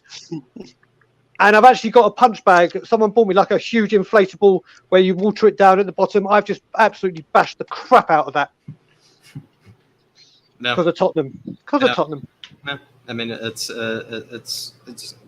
you're gonna have to. Don't even bother going to the nice. Don't bother going to Williams Sonoma. Don't bother going to Barnes and Noble or to Pottery Barn. Everybody just go to your local thrift store and get the glasses because you might as well break some for next season. But guys, we're going to kind of continue with Paratici. Paratici, yep. He's been known, and maybe even keep it in the context of Fonseca if you can. But Paratici, he's been known to bring in some marquee signings, right, in the likes of Ronaldo. He's been known and Higuain maybe, but that one is a bit dodgy, I would say, at the time. But he's known to bring in the cheap signings in the case of Pogba, in the case of Pirlo, and some of the free transfers he's done before. And then he's known to also make kind of a bit of the promising signings, like the likes of Moise Kean, the likes of Pogba, at the likes of, I think, Bonucci even developing him there for a long time as well. It seems like he's able to do all three, the marquee, the promising, and the cheap. Could he pull off any of these to any degree of success at Spurs? Like maybe he can, of course, pull off the cheap signing, but if he's pulling off a cheap signing, would it be a promising signing? Really what I'm asking is, do you guys have faith in Paratici actually making the best of what he can with what he's given? I've got faith in Paratici. I just don't have any fuck all faith in Daniel Levy. I would have loved to have seen him in and possibly go for Aguero and Depay. Can you imagine them two coming, and they're both frees, coming over? Wijnaldum, is he free? Yeah, he free? Wasn't he? There you go. Them three players coming in, would have changed the whole. Obviously, we need defender as well. But yeah, I've got faith. I've got more faith in Paratici than what I've got in Levy, and unfortunately, literally, the buck stops with Levy, and it's no surprise to me that Hitchin had no idea of a Paratici coming in, had no say-so in it, because I'm sure Hitchin would have sat down any potential director of football and said, by the way, mate, this is what you're up against. Yeah. So I think Levy kept him completely separate for a reason. Yeah. Mate, I'm just disheartened with the club, of top to bottom, with the board, with the manager, with the players, and unfortunately with some of the fans as well. And that's just me being honest. Let's see what happens.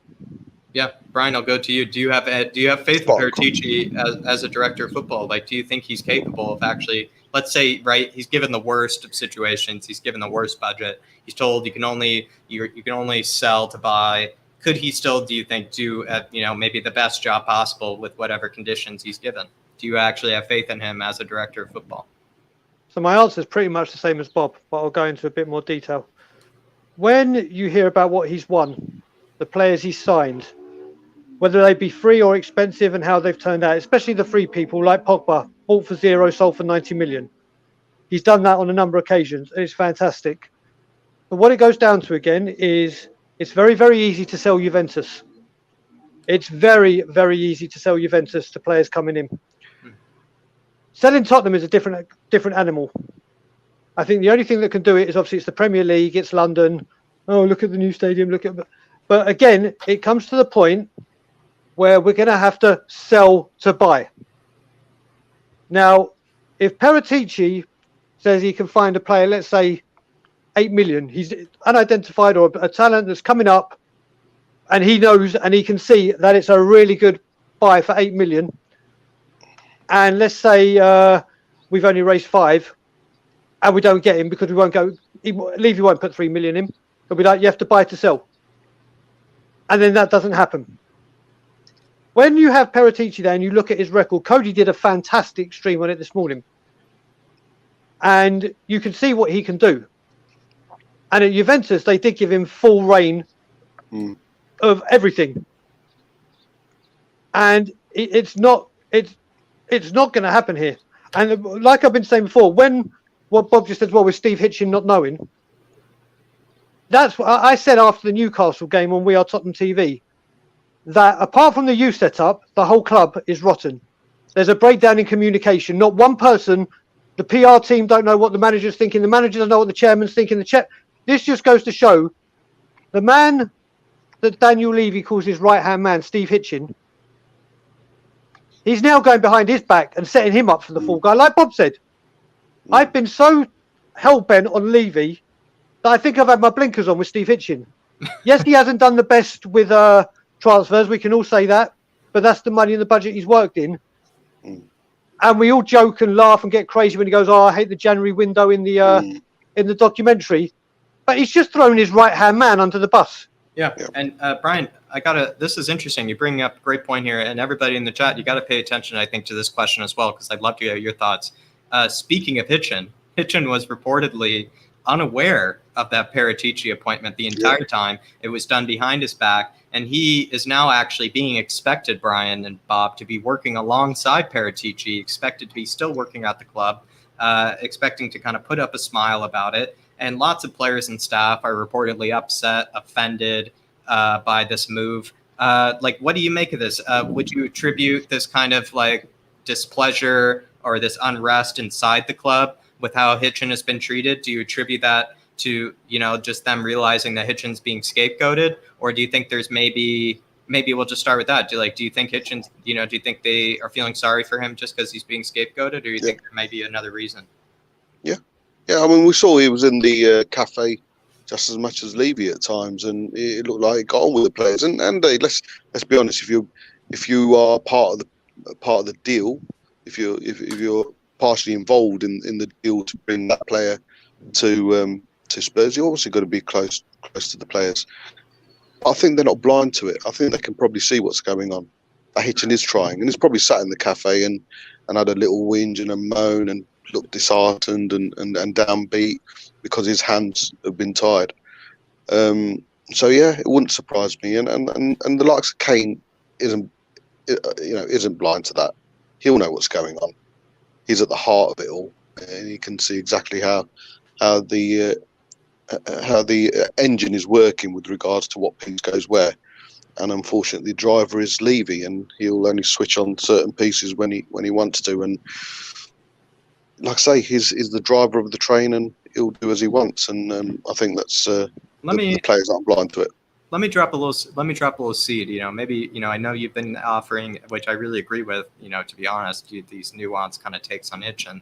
And maybe I'll go to Brian here, and then I'll go back to Bob on this. But Brian, have you ever considered this, that maybe Paratici has been brought in, right, to remove the Deadwood, to kind of, switch up things at the club? Do you think that maybe, just maybe, the reason that a lot of players and staff are upset with how Hitchin's been treated has been because Hitchin has been somewhat of a best friend to them? Hitchin's been their buddy, has kind of let them stay at the club when maybe they have been a bit of Deadwood. And maybe the only reason they're upset is because someone like Paratici is going to look at them with fresh eyes and maybe actually, see the Deadwood as Deadwood and not as friends like Hitchin.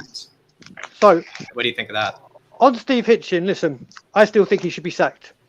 And the reason I think he should be sacked is, and I can't believe Levy didn't do it after he made that announcement before the Villa game, we've spent £250 million, but we spent it unwisely. I don't care what company you work for in the world, if you lose £250 million of someone's money, especially the way Enoch and Levy are, you're gone. You're gone. Goodbye. See you later. Ta-da. So don't get it wrong. He's done a lot of bad. Hitchin has done a lot of bad, and he obviously hasn't got the clout to say to Levy, for example, with the Skriniar deal, pay the goddamn money. He hasn't got it. The thing that's irritated me the most about this whole thing is that the players are unhappy. Well, do you know what? Fuck the players. All these players that are saying it, go fuck yourself. You might have to run a bit. You might have to train a bit harder. You might be called out finally for what you are. Finally for what you are. For your bad attitudes and everything that you bring with it. But you got to remember, trying to get the Deadwood out is one thing. If we go and try and get the Deadwood out, let's just use Dyer, because he's the first name that came to my mind, funnily enough. Or Ali. Let's say we agree a fee with whoever. If they don't match the wages or offer them good terms, the players just turn around and say, no deal. Goodbye. And carry on at Tottenham. That's all that's going to happen. We can try and sell the Deadwood, but if these teams don't offer them the stupid money that we offer them, these people on their bad attitudes are going to stay. Paratici coming in, yes, it's good because believe me, if he's got that Italian hothead ruthlessness in him. And I don't know enough about him to know whether he has or not, but you think he does. He will try to wean them out. He will try and wean them out.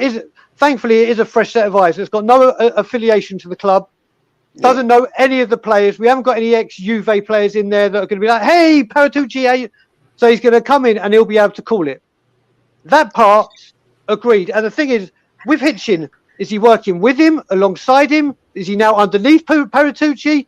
And when I hear about this working alongside him, the thing I'm going to come up with is when you have dual managers, like when at one point you had, I can't remember the Liverpool manager, but Roy Evans. That's the guy. Roy Evans and what's his name? Houllier. And they came in and we're going to work together. We're going to be best buds. We've got both. And then Roy Evans left within 4 months. Yeah. Anywhere where you see, unless it's the Lincoln brothers that come as a step and our manager, it doesn't work because you've got Stephen Hitchin so dead in his ways. Paratici's going to come in, and if they're working together, and Levy's gone, don't worry, Paratici is having all this. And if he starts giving it to Levy, why the fuck did he not give it to Hitchin when we could have had Skriniar? And then that's going to cause more ripples. It's just one big goddamn mess. And they're both being set up for fall guys, Paratici and Hitchin. But don't get it twisted. Steve Hitchin should have been gone the second they announced we haven't spent the money wisely. Yeah, Bob, what were you going to say? Yeah, all I was going to say, and I get you, Brian, but I will say the £250 million has come because Levy said no to certain players. That 250 million that statement could have easily been, we've had a successful transfer of £320 million and we've won X, Y, Z, because I believe for an extra £5 million for Grealish, an extra £20-30 million for Skriniar, the naming rights for Dybala, all these that Hitchin brought to the forefront, brought to the office. If Levy had signed them off, the £250 million statement would have been a £320 million statement. But instead of saying unsuccessful, it would have said successful. In my, but yeah, Hitchens can't get away with. Maybe he should have had a bit more of a backbone and come out and told Levy to fuck off. But for me, like I say, the only reason the £250 million been, a waste is because Levy and Enoch failed to go that extra mile to spend a bit more that Hitchin wanted, the players that he wanted, and could have brought us a bit of success. Because we buy quantity, not quality. Exactly, mate. Quantity over quality every time, baby. But we have 430. Speaking of quantity, we have 430 people watching right now. Absolutely insane. So everybody, if you're new to this channel, you might be confused. I am not Irish, which you're probably guessing, but there is an Irish Hotspur. There is one. His name is David. He's taking a needed day off, everybody. That's also just Irish. David is taking a much needed day off. He needs to just, get rid of all this fiasco, this horrible hysteria that we're going through right now. And to be honest, I'm very jealous, but he deserves it more than anyone. And so please, everybody, if you're new to this channel, big yourselves up and please hit that subscribe, get a bit of people's elbow, maybe a bit of Zidane forehead, or, maybe even smash your lips on it, whatever is, whatever caters to you. But I also need you. We have two people here right next to me. We have Brian Daigle at Tottenham Away. I love Tottenham Away. I'm always there as much as I can be. I'm going to be there this Friday as well. And so please, please, please go subscribe over to Tottenham Away. They just hit 1,000. They're trying to get more. They're trying to grow. They got big plans. So hit over there. But the main objective, the main mission, and it is definitely not a mission impossible. We are getting Bob to 750 tonight, and I need someone to update me soon because I need Bob at 750 because David, he will be beating me. He will be going after me if I'm not getting Bob to 750. But David's going to be all over me. So guys, I am going to be held accountable. So please, Harris Army, do not let me down. Do not let me down. And I'm going to get to these super chats, and then we're going to be bringing in a very, very special guest into the building. We have Dan N, and he's saying, I don't have faith Levy will give Paratici control. Or Red Cent. Absolutely, Bob. Or Red Cent. The Fonseca hire is purely because he won't demand Levy reinvest the Kane money. Interesting point, Dan. And I think that is bang on the money. And to be honest, it is these kind of super chats that do kind of take my breath away because I don't know how to respond to it because it's so perfect. But Dan N, yeah, you're spot on. And I'm so sad that you are spot on, to be honest. But Dan N, Big up for the super chat. Big up for all the support you're giving. You gotta tell us what the Ben and Jerry's is tonight, because you've been an absolute legend tonight. And we have a super chat from Spurs Squad, and he says the soap opera. The soap opera has already started. More drama. They have us and no best business model. Coney and Brian. I think that's going to be Cody. Cody and Brian. But yeah, Spurs Squad, big yourself up. It's been an absolute soap opera. And to be honest, it seems like every time we're saying it can't get worse than this, it can't get more ridiculous than this, and it does. So Spurs Squad, I'd love to know what the ceiling is, because it seems like we keep breaking it. But big yourself up. Very generous super chat. And everybody, I am bringing in a legend, someone that maybe, he might make us feel worse, he might make us feel better, but he is the one that always brings a smile to our face. It is the Cody Mac. Hi guys, how you doing? What's up, Cody? Listen, I'm just out on a walk with my daughter, so I got a couple of minutes. But let's just look at this beautiful, serene Muskoka. Welcome to cottage country in Canada, everybody. But listen, I know that the general reaction to hiring Fonseca has been negative, and I can totally understand that. It's very difficult for us to trust our chairman to do anything right at this point. But if what it looks like is true, and Paratici has signed the dotted line and is hitting the ground running, because we've been linked to a bunch of different players today as well. So if he's starting to do business, and if he's getting a manager in the door, to me, it's a positive sign, because we were never going to get a top manager to come at this point, just given the way that our last season finished and given the disarray that we've been in. And I think that, honestly, Daniel Levy has been just sitting and stalling and basically petrified to make a decision because of the blowback that happened over the Super League. I think that it's quite possible that that we are seeing what we've asked for so long, that there's going to be a little bit of control. Now, what is the scale of this change? I don't know. But if the timeline is what we're seeing, and Paratici has just signed, and now he's getting the manager in there, you know what? I'm fully behind it. I don't know anything about Paulo Fonseca, if I'm being honest. I know very little about him, but I don't want to ruin this guy's tenure before it gets started. I don't want this guy, because it was always going to be difficult if your name wasn't Pochettino or Antonio Conte to come into this job. So I think that we should just take a step back, and it's just so easy to be negative. We all have felt so negative for so long. I honestly think that if we just take a few days and think about this and learn a little bit more about the man that we're bringing in, this is a man we can get behind. And the thing is, you can get behind Fonseca without getting behind Daniel Levy. We don't need to submarine Paulo Fonseca before he gets here, because we don't trust our chairman.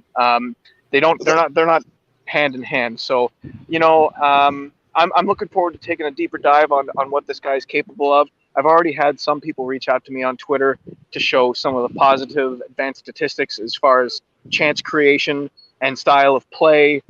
He's been known to use a back three, which I was excited about with the prospect of Conte coming.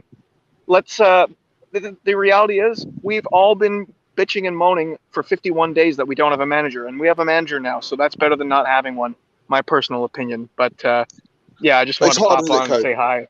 It's hard, isn't it, Code? I think you're spot on, mate. It's totally different situation. But it is because of Levy that it's hard to back a manager that hasn't got that clout. Conte would have been a bit more. We could have differentiated a bit more, because he did have that clout. He has got that winning mentality, and he's got the trophies in there.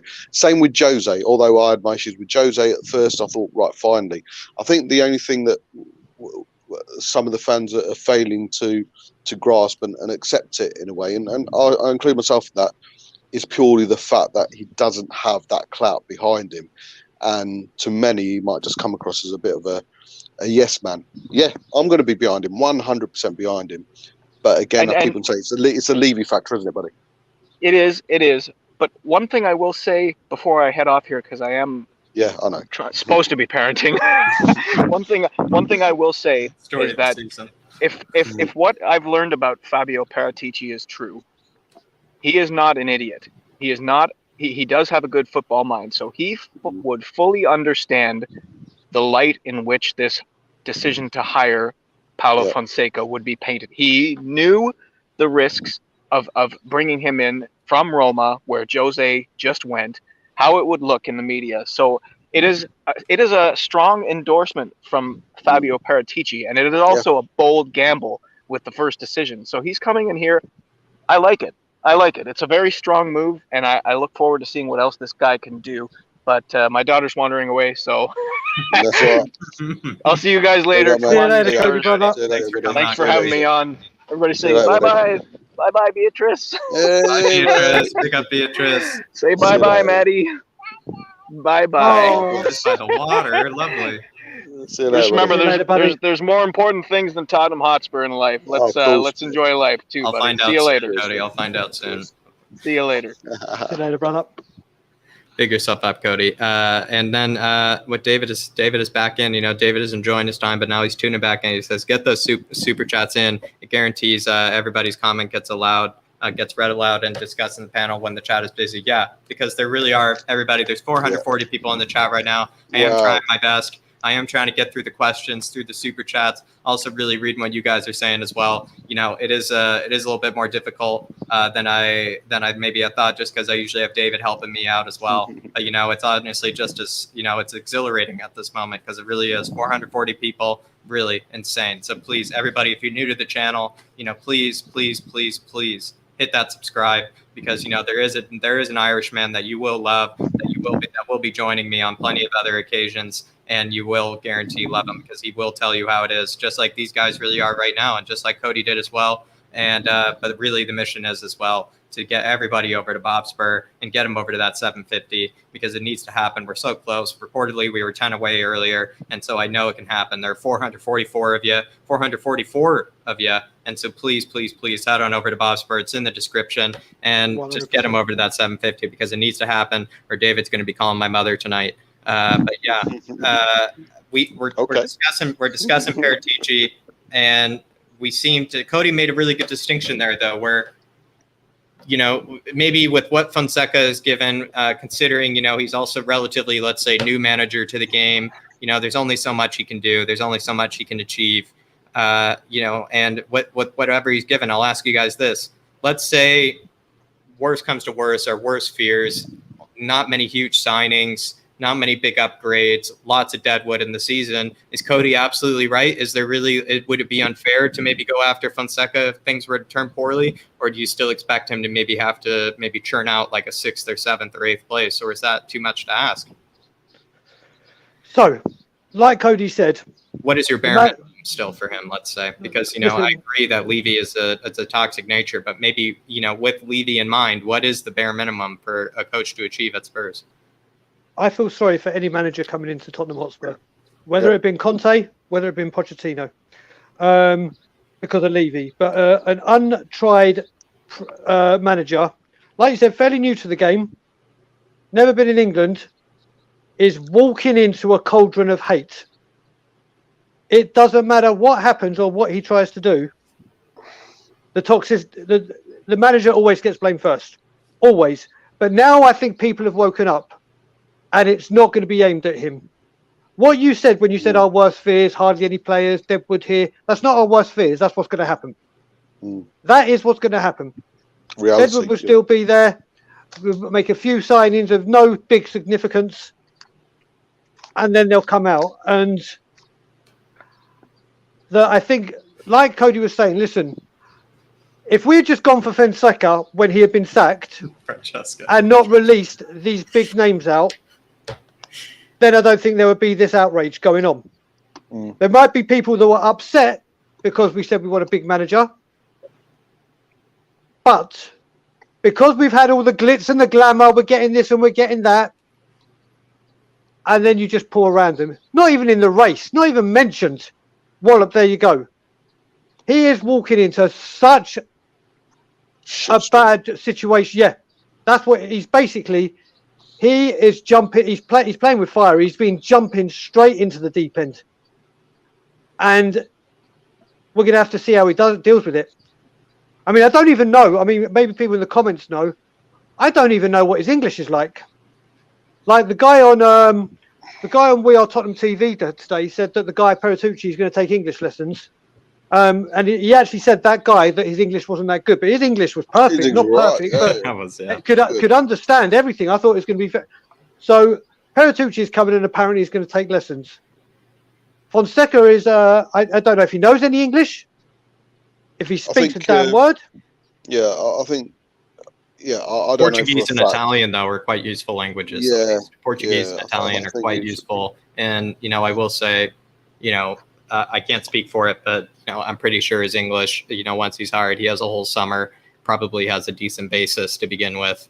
And Let's then hope. goes from there. Let's hope. But I'm pretty sure. And also, like I said, Portuguese and Italian, you know, those are very useful languages to get through to other players. So, you know, if he has to, if the only trouble he'll be understanding is Harry Kane and Harry Kane understanding him. So, you know, that will be the only problem probably I would see. But yeah, it's really interesting, I would say. But supposedly his English is great. So it's Okay, that's a There you go. plus one plus. Whoop de do. he's not an Italian who speaks English. He's a Portuguese who speaks Portugal internationally, speaks Portuguese, and obviously he's been in Italy for some time. So probably speaks some Italian as well in English. But guys, we are going into it. You know, we are kind of talking about what Fonseca can do. But I there is kind of, it's going to be my last kind of Paratici question. And it's going to be my last kind of also Fonseca, you know, ish kind of connection to it. Like, would you say that Fonseca maybe has some sort of trust that's already in there with Paratici? Do you think that since this is Paratici's first choice, that even though this is underwhelming, that even though this is not the one that was on our mind, that maybe Paratici has looked at him this season or in the past and has thought, this is the man? Or is this just the one that Paratici is just seeing as the right one for Spurs? The question is, you know, is he seeing as this the right one for Spurs? Or do you think in general Paratici is just a big fan of this guy? I think Paratici is looking at it and thinking, yep, he's exactly the right fit for Levy. Right. Interesting. He's probably been told what he needs to, who he needs to look for, what he needs to do, and what the profile of the manager needs to be. I.e., not ask for, well, basically, don't bring in a winner who's going to want his own players. Yeah. So your criteria of a manager is to go out and get someone who's not going to question me, someone who's going to ask for money because they want to win some trophies, and quite happy with mediocrity for the next few seasons, as long as we're bringing some money in for the NFL and boxing matches and Lady Gaga. So that's what your criteria is. And someone who's not in a job, so we don't have to pay any compensation. All right, So- Bob's answer is, you know, it was the right fit for Spurs. It's the right fit for Spurs at the time. Made sense for him. Not maybe, you know, like, it's not as if for Bob, it's not as if Paratici is some fanboy of the guy. I'll go to you, Brian. What do you think? Do you think Paratici? Do you think there's a chance he might be a bit of a fanboy of the likes of So your manager? I see the Italian connection, and that's why it's come about. Yeah. But who says this has got anything to do with Paratici? We've Yeah. signed a sporting director. Who's not to say that Daniel Levy said, "Listen, I've appointed the manager. It's this guy. Deal with it." Who's to say? It's very coincidental that this rumor has come out that he's coming in days, and then all of a sudden, Fonseca's there. Yeah, So I because can see where the connection is. Paratici is not even officially Exactly. I can see the connection. on Spurs' payroll. Yeah. I can see the connection, and don't get me wrong, maybe I'm misreading it, and it is Paratici who has gone looking for him. Yeah. And if he has, then listen, Paratici has made a very bold statement for his first move as a Spurs director of football, when he's technically not even our director of football just yet, officially. But what I'm saying is, who is to say that this deal wasn't already signed or spoken about? Mm. And then Paratici said, "You know what? Yeah, I can work with him. I don't think Conte's coming. Yeah, I've seen what he's done. Okay." But I don't think, in my honest opinion, and from what I know of, and say of Levy, I wouldn't be surprised if Paratici had absolutely nothing to do with this deal. I just have an opinion that like if he's been so rumored to be supposedly the head of the signing and everything, then the worst part of me thinks that, you know, maybe let's say Daniel Levy is the one who makes the signing, is the one that he's been thinking of. Then maybe the reason he's doing it is just so that, you know, all the fans give all this backlash and they think that it is Paratici who made this signing of Fonseca. That could make sense. But then again, I would say that these rumors with Paratici have been going on so long that it's very probable that he's been thinking about the job for some time, Paratici. And Levy did just meet with him recently in Italy. And he did tell probably Levy who his top targets are if Levy gave him certain conditions or whatever. Like, I probably agree with you to an extent where like Levy probably told him, you know, like forced him, you know, to give a certain pool of managers that fit it. But I believe that Paratici had a set of managers and he gave that to Levy, and Levy looked at it and then maybe released it to the press, and the press then bid up all over it. And, you know, the first choice in that list must be Fonseca. So, Jack, question to you.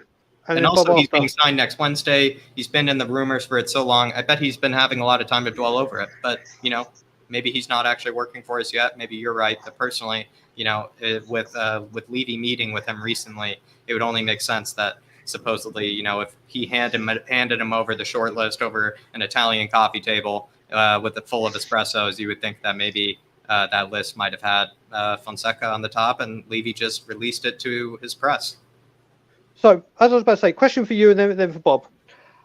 One of the reasons Conte didn't want to come as well, apparently, is because he was told he's not going to get any of the Kane money. Mm. So it's pretty obvious that Kane is going to go, or if it comes along, and it's also, I can understand why Conte said no if that's the deal, but then we've accepted, a manager has accepted that you're going to sell the world's greatest striker, your best player, but you're going to have not a fraction of the money to try and replace his kind of standard that he's at. And so what kind of manager says, yeah, do you know what, take my star player, the golden boot winner, the most assists, sell him for whatever and give me a fraction to work with when you've only got one striker at the club? Only one. So you're technically coming into a club with no striker, you're selling for mega money, but I'm going to give you hardly any money to replace him. Who in God's name accepts a job? Especially when you're a winner. There you go. There's the key word. The job. All winners have denied the job. Maybe even Pochettino sees himself as a winner. Has denied the job. He's a winner when he got out of Tottenham. Trust me. Well, he wants to be a winner at Tottenham, and he wants the. And I said I love Pochettino so much. I don't want him back under this board. Same here. You know what I said at the start as well. Yeah, and Conte, good on him. You know, saying I want to come here, I want to win trophies. You know, he questioned the winning mentality of the board. You know, he questioned it. Their ambition, it should be the other way round. It should be manager making sure the manager has the ambition to win trophies at the football club. Instead, you're bringing a winner in, and the board are unable to match his winning mentality, his ambition. Yep. Absolutely. So, guys, I am going to move over, to some last minute things. For maybe they'll make these these questions will make us feel better, maybe they won't, but have you guys seen recently the comments with sorry, just a moment, have you guys seen the comments recently with Moussa Sissoko and Matt Doherty regarding their kind of experience with Jose and at Spurs? They kind of came out and said that it wasn't really Mourinho's fault. It wasn't entirely Mourinho's failure. It's partially due to them. And they said that they would have liked to have done well with Moussa, or they would have liked to have done well with Jose. But Moussa was quoted in saying that, but for various reasons, it didn't work out like that. What do you make of these comments? What do you make of these? Is there maybe a new perspective that we have to have on Jose? Is there a new perspective we have to have on Moussa, Matt Doherty? These comments to me were just confusing. I mean, how do you cold light of day bullshit. So if I'm working in an office and manager comes up to me and says, right, Bobby, I want this done by 6 o'clock tomorrow, no problem, and I do fuck all. Next day he comes in, Bobby, I need it by 6 o'clock, no worries, and I do fuck all. And the manager's getting all the shit because the deadline's not being matched. It happens. The manager gets sacked. Then you want to come out and give sound bites. Yeah, to be fair, he did ask me a few times, but I just didn't try hard enough. No, if you've got the balls, before the likes of Paratici or Jose Mourinho's back, be sacked, go up to Levy and say, by the way, it's not Jose, it's me. Sack me. Because I've not pulled my weight. I'm pick and choosing who I want to play with. Because I'm such a good player. Yeah. If you sack it, I'll go online and I'll give or do an interview and give my little sound bites. You know, be the big man and say, "Oh, right, sorry, it was me. Hands up, my fault. I didn't try my best." Fuck you, mate.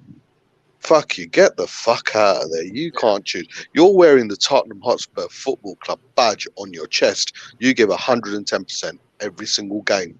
I don't give a shit what you think about the manager. You're playing for us. You're playing for the football club. And how dare you pick and choose when you want to play? They're making us train too hard. Go and fuck yourself, mate. Put a bit of effort in. Yeah, absolutely. Mate, no, load of crap. And Doherty, unfortunately with Doherty, I believe it's just purely down to ability. I think his best isn't good enough for our football club. Not that we're any, fucking elite club anymore, but I just think purely and simply his ability just isn't there. He was playing in a different system. At Wolves, he had better players around him, believe it or not, with the likes of Neto and Neves in midfield.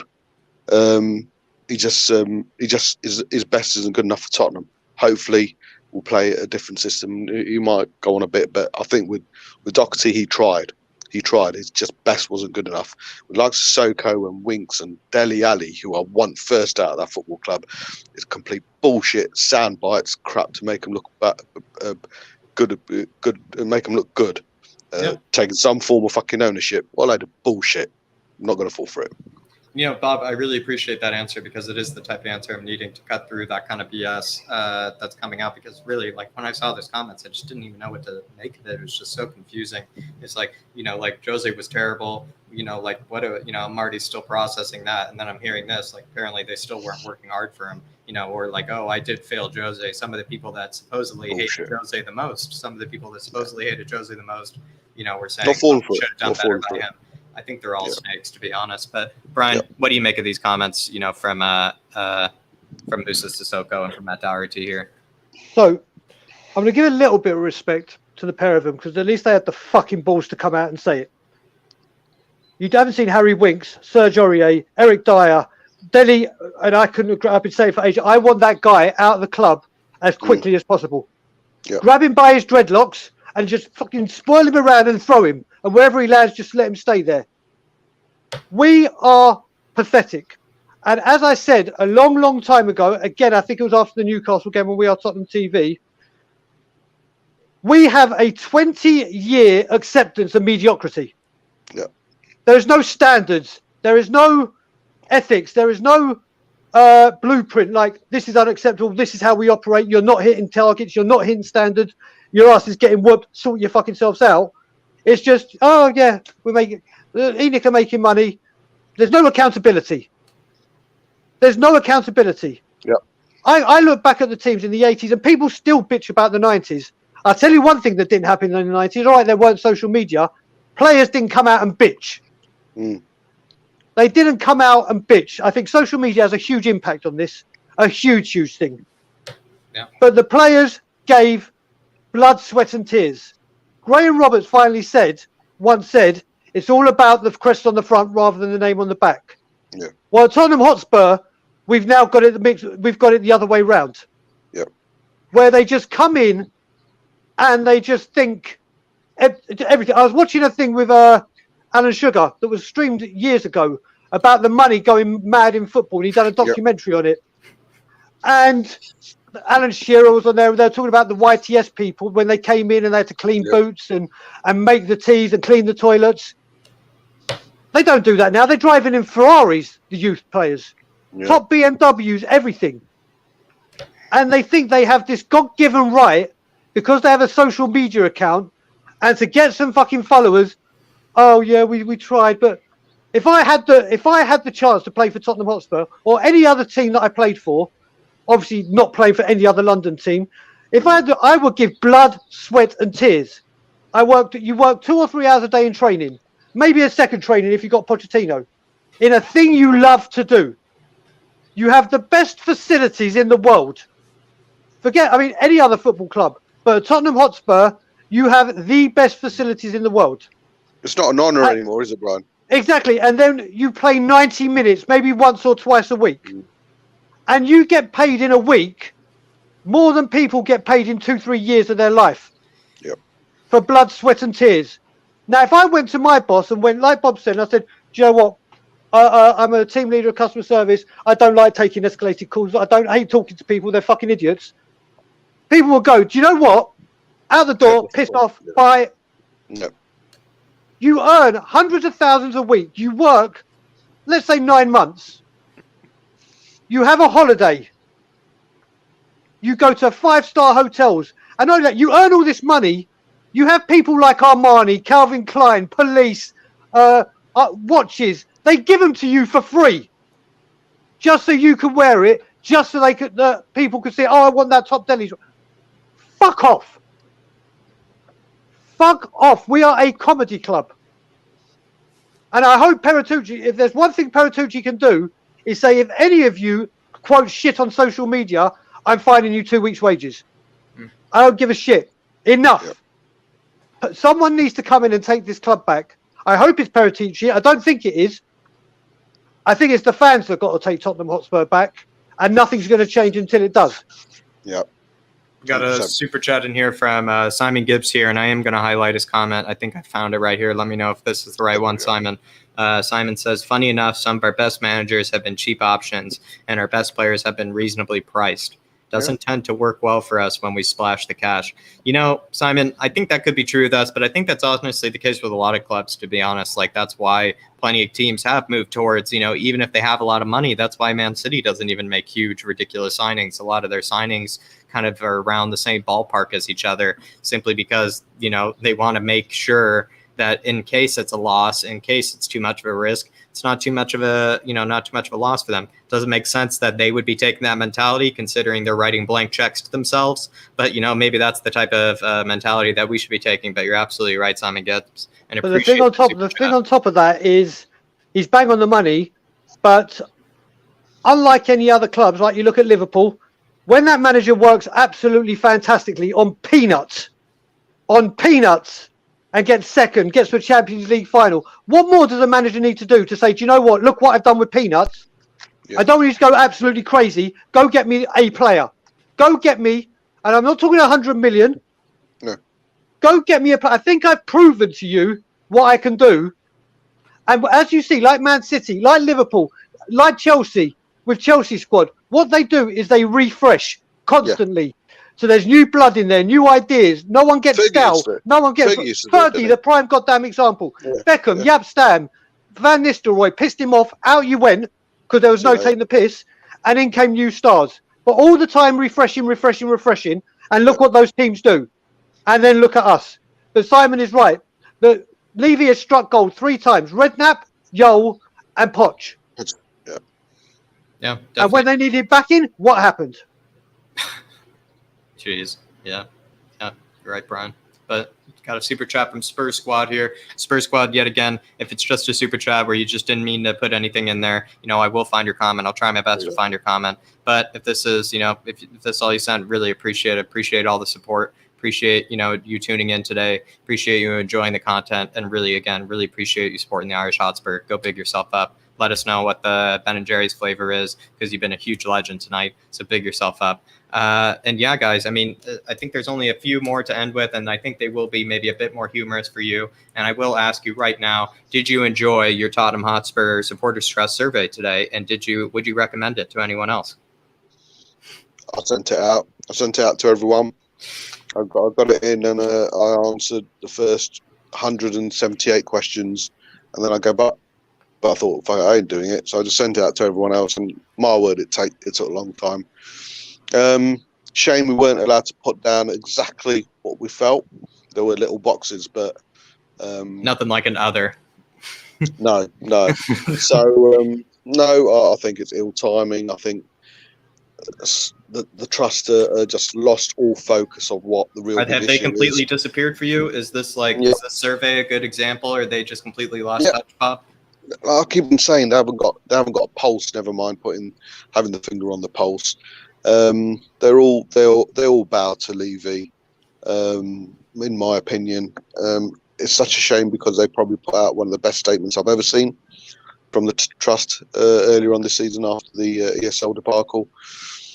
And it's all just gone silent, and the usual trust self, so wishy-washy and lethargic and floppy statements that come out that mean fuck all.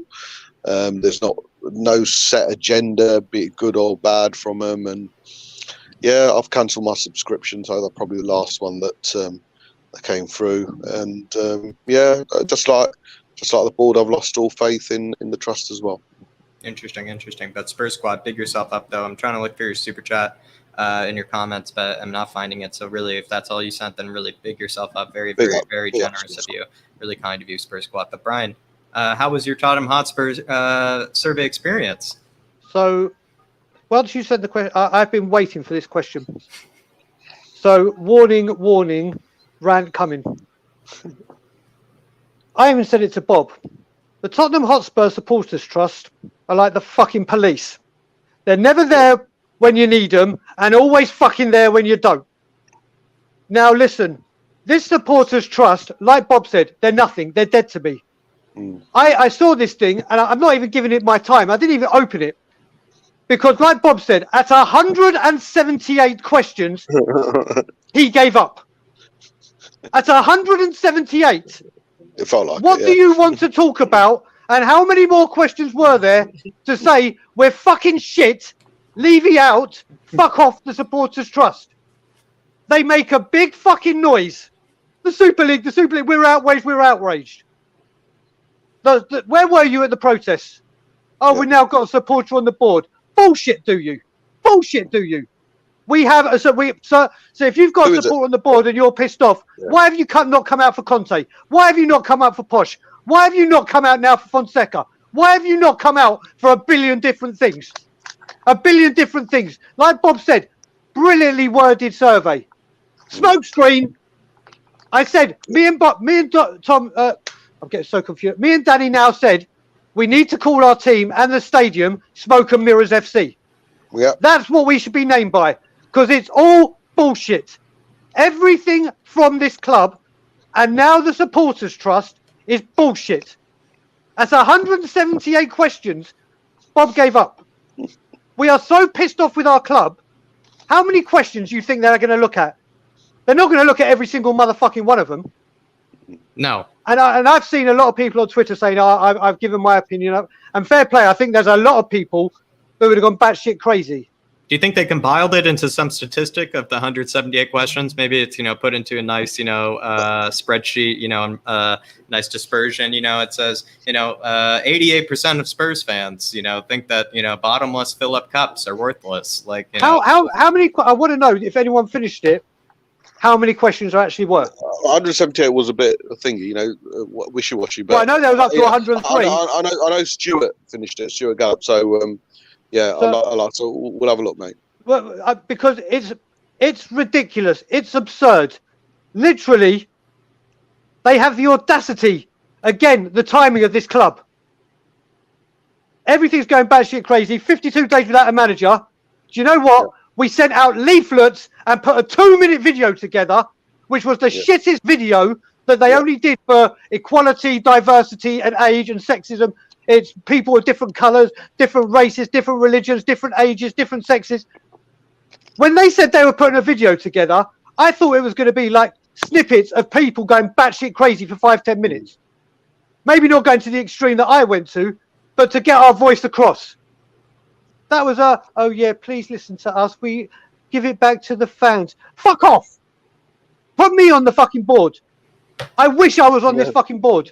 Yeah. Or I wish I could get myself into a press conference. Because I would go absolutely fucking berserk. This whole club, even the Supporters Trust, who is meant to be there, and the very title, their very title needs to change. They're not the Supporters Trust. No. They're supporters bullshit.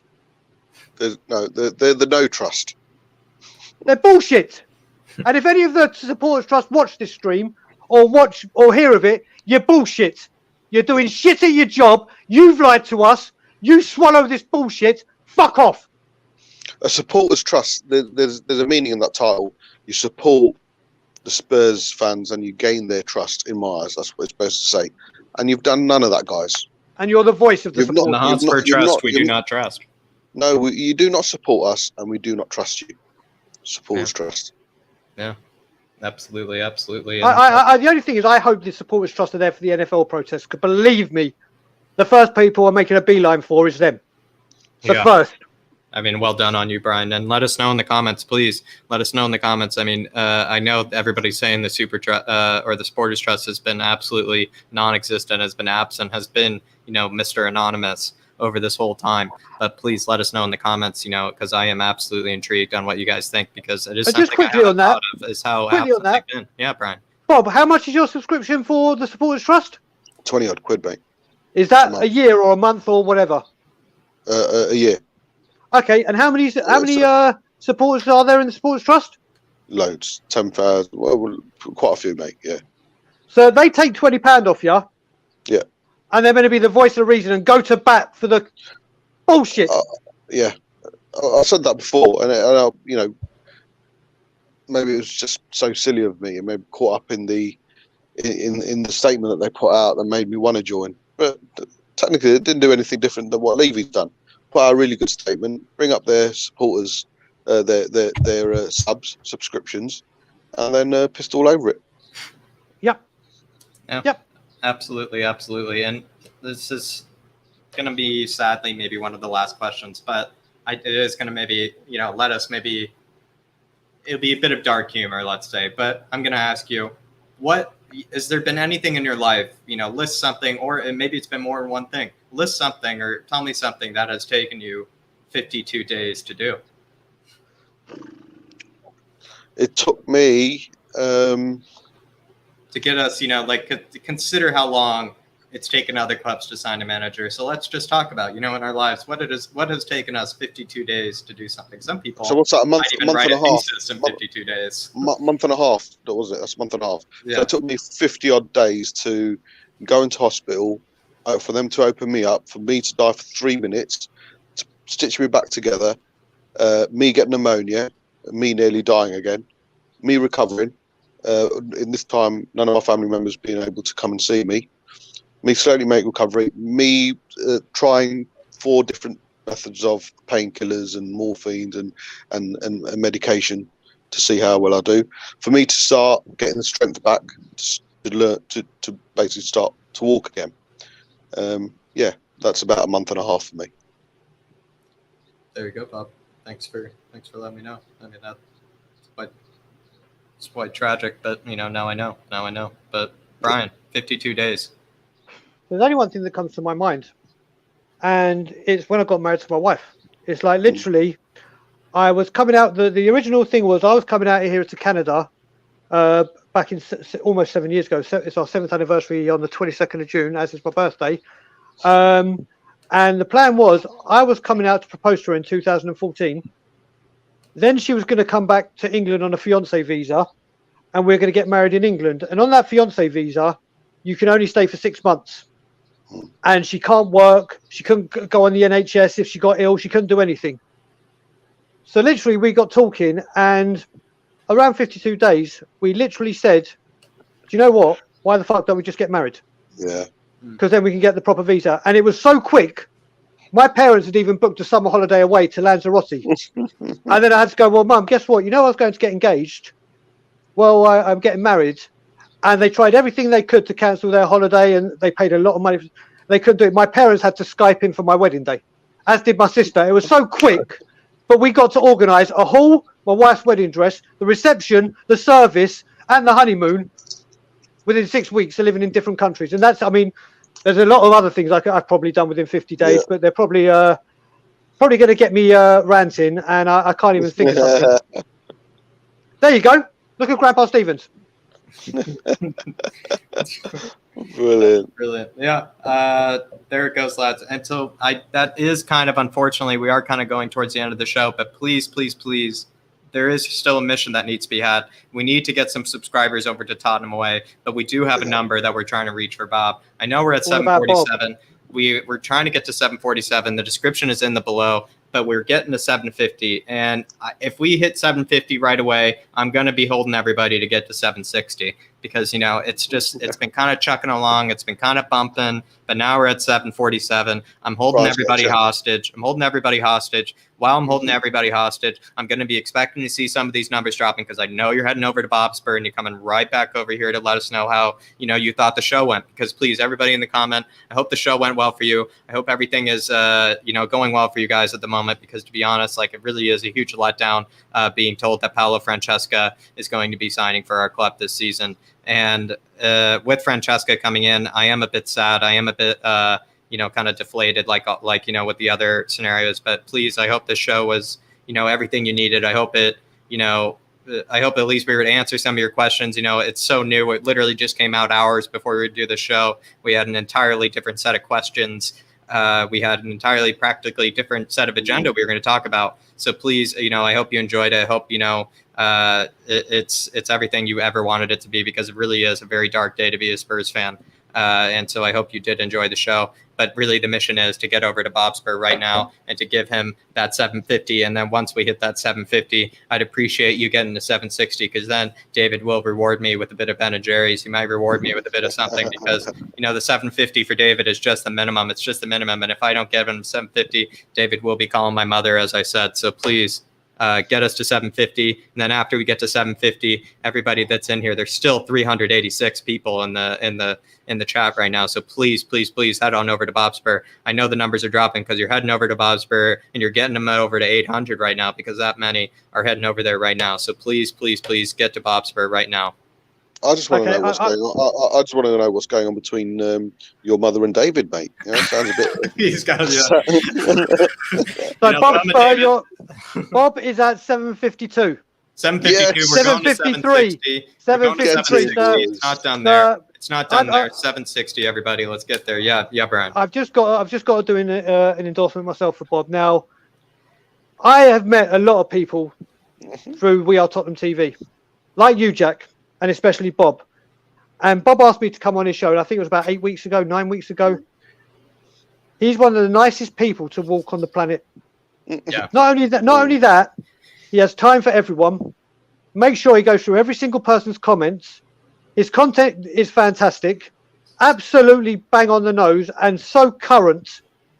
And there's times where he's come on at 8 in the morning my time. And I'll let you guys know, Bobspur is another home of the Daigle Rap. Well, every channel is.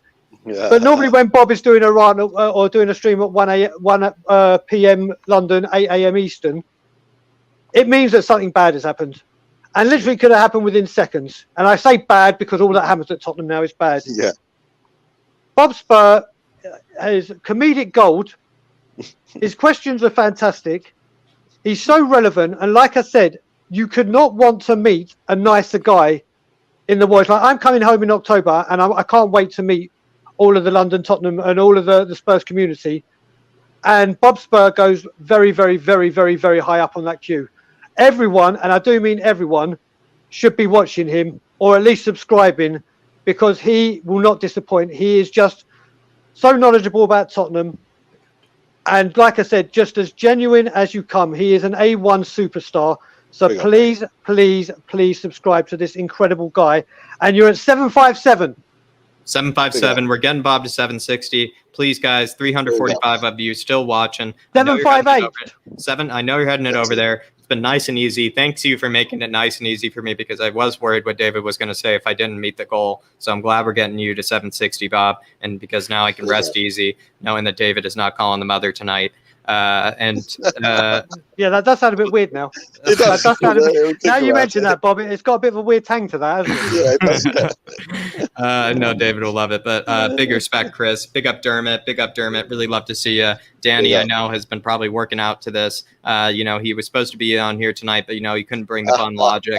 I think honestly, because with Danny, he was telling me it takes him a while to get back from work. Danny, I understand. It takes a while to, tie the bun the right way. Probably takes at least 30 minutes. I understand. Danny Kyriacou actually has the greatest idea, actually, with all this shit that goes on with this club. Go to the gym when we're streaming. Because just go to that punch bag and literally just envisage just envisage that it's a certain bald-headed, four-eyed, fucking disgrace of a man, and just smash the crap out of it.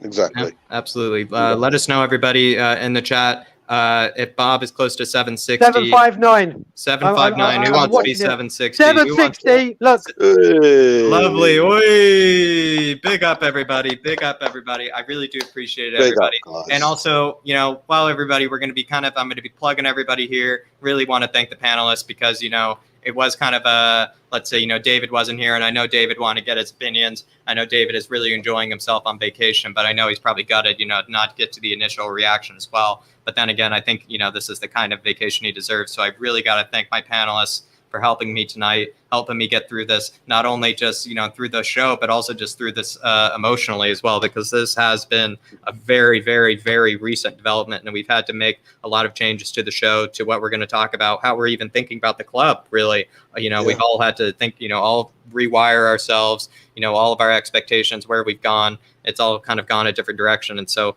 really, I got to pick up my panel. And so I'll go over to Brian here. I mean, obviously, I know about Tottenham Away, but tell us about Tottenham Away, Brian, and why they should go over to Tottenham Away and subscribe. So Tottenham Away is a channel that is very close to my heart. It's something we've built up. We've just hit a huge milestone of 1,000 subscribers. We have you two on regularly. It's done by myself, another Canadian, Brian Ireland, and two lads from back home in England. And we speak the truth. We're very opinionated. Yep. And we speak the truth. We do not, well, funnily enough, I think you've gathered, if you didn't know where Tottenham Away were, I think you've gathered that I call it how I think it is. And it's just a great channel where, with the name Tottenham Away, we're trying to connect with all Tottenham fans from all over the world, hence the away.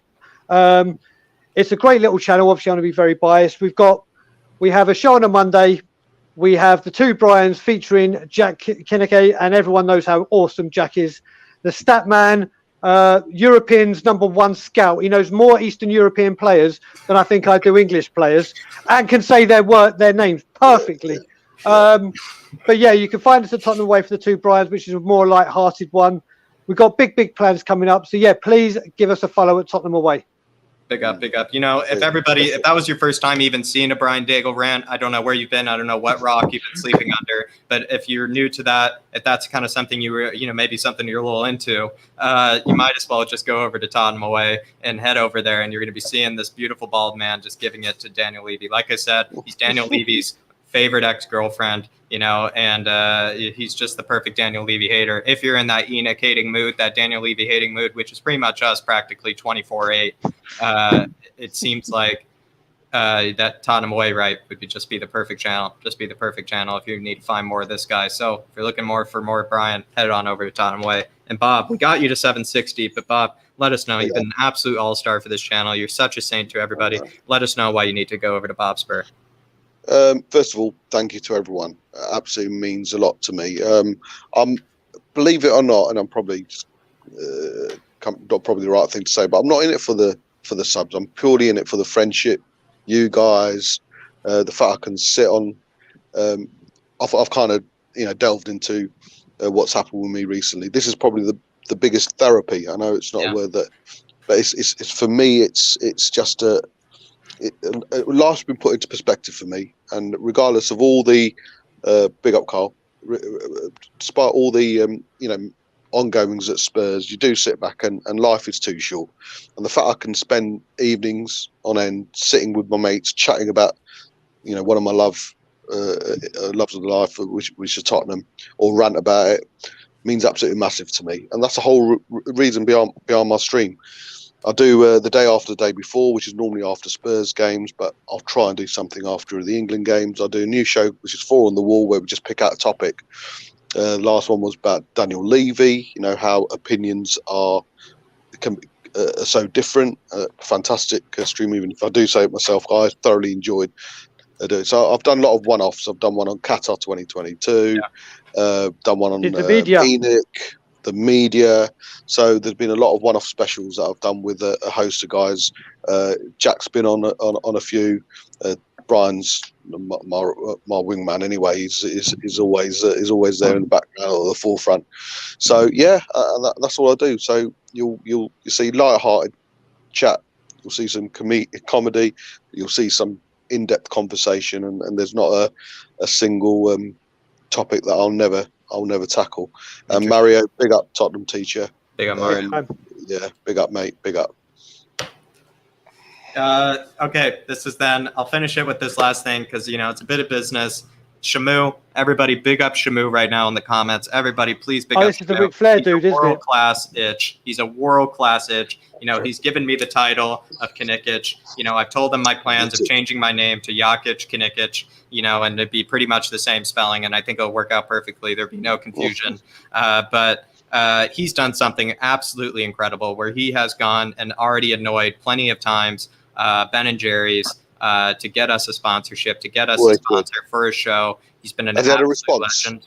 I'm pretty sure he has not gotten one yet, but he's going to stop. He's not going to stop until everybody's messaging. And to be honest, he's already gotten ahead of us. I'm in the midst of drafting a very official email to them, but he's already, practically gone ahead of me and done the right thing. So please, everybody, big up Shamu. He's a real Harris Army member. He's a real Harris Army soldier. He's an absolute legend. So, and he's an itch as well. So you might as well just pick him up just for that alone. But he also turns out to be a class human being as well. So please big up Shamu. He's done us a huge help. And so everyone else as well, if you find the time on Instagram, Twitter, whatever it may be, please at Ben & Jerry's and let them know that the Irish Hotspur is already giving them way too much free advertising as it is and would like to talk to them about getting a show sponsor. So please, everybody, big yourselves up. It's been a wonderful show. David will be here for the next one. And it's going to be, I believe he's going to be here Thursday or Friday, but he's going to be, he's had just 2 days off. I promise you, it's just 2 days off just for him to recollect himself, rewire the batteries, and get the Sissokos, the Stinkses, and the Levies, and the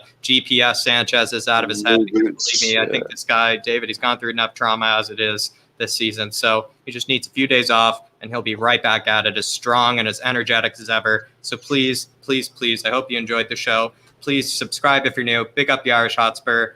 Come on, you Spurs. Irish. Levy out, Enoch out, Parasites out, Deadwood out. Yeah. Big up, you guys.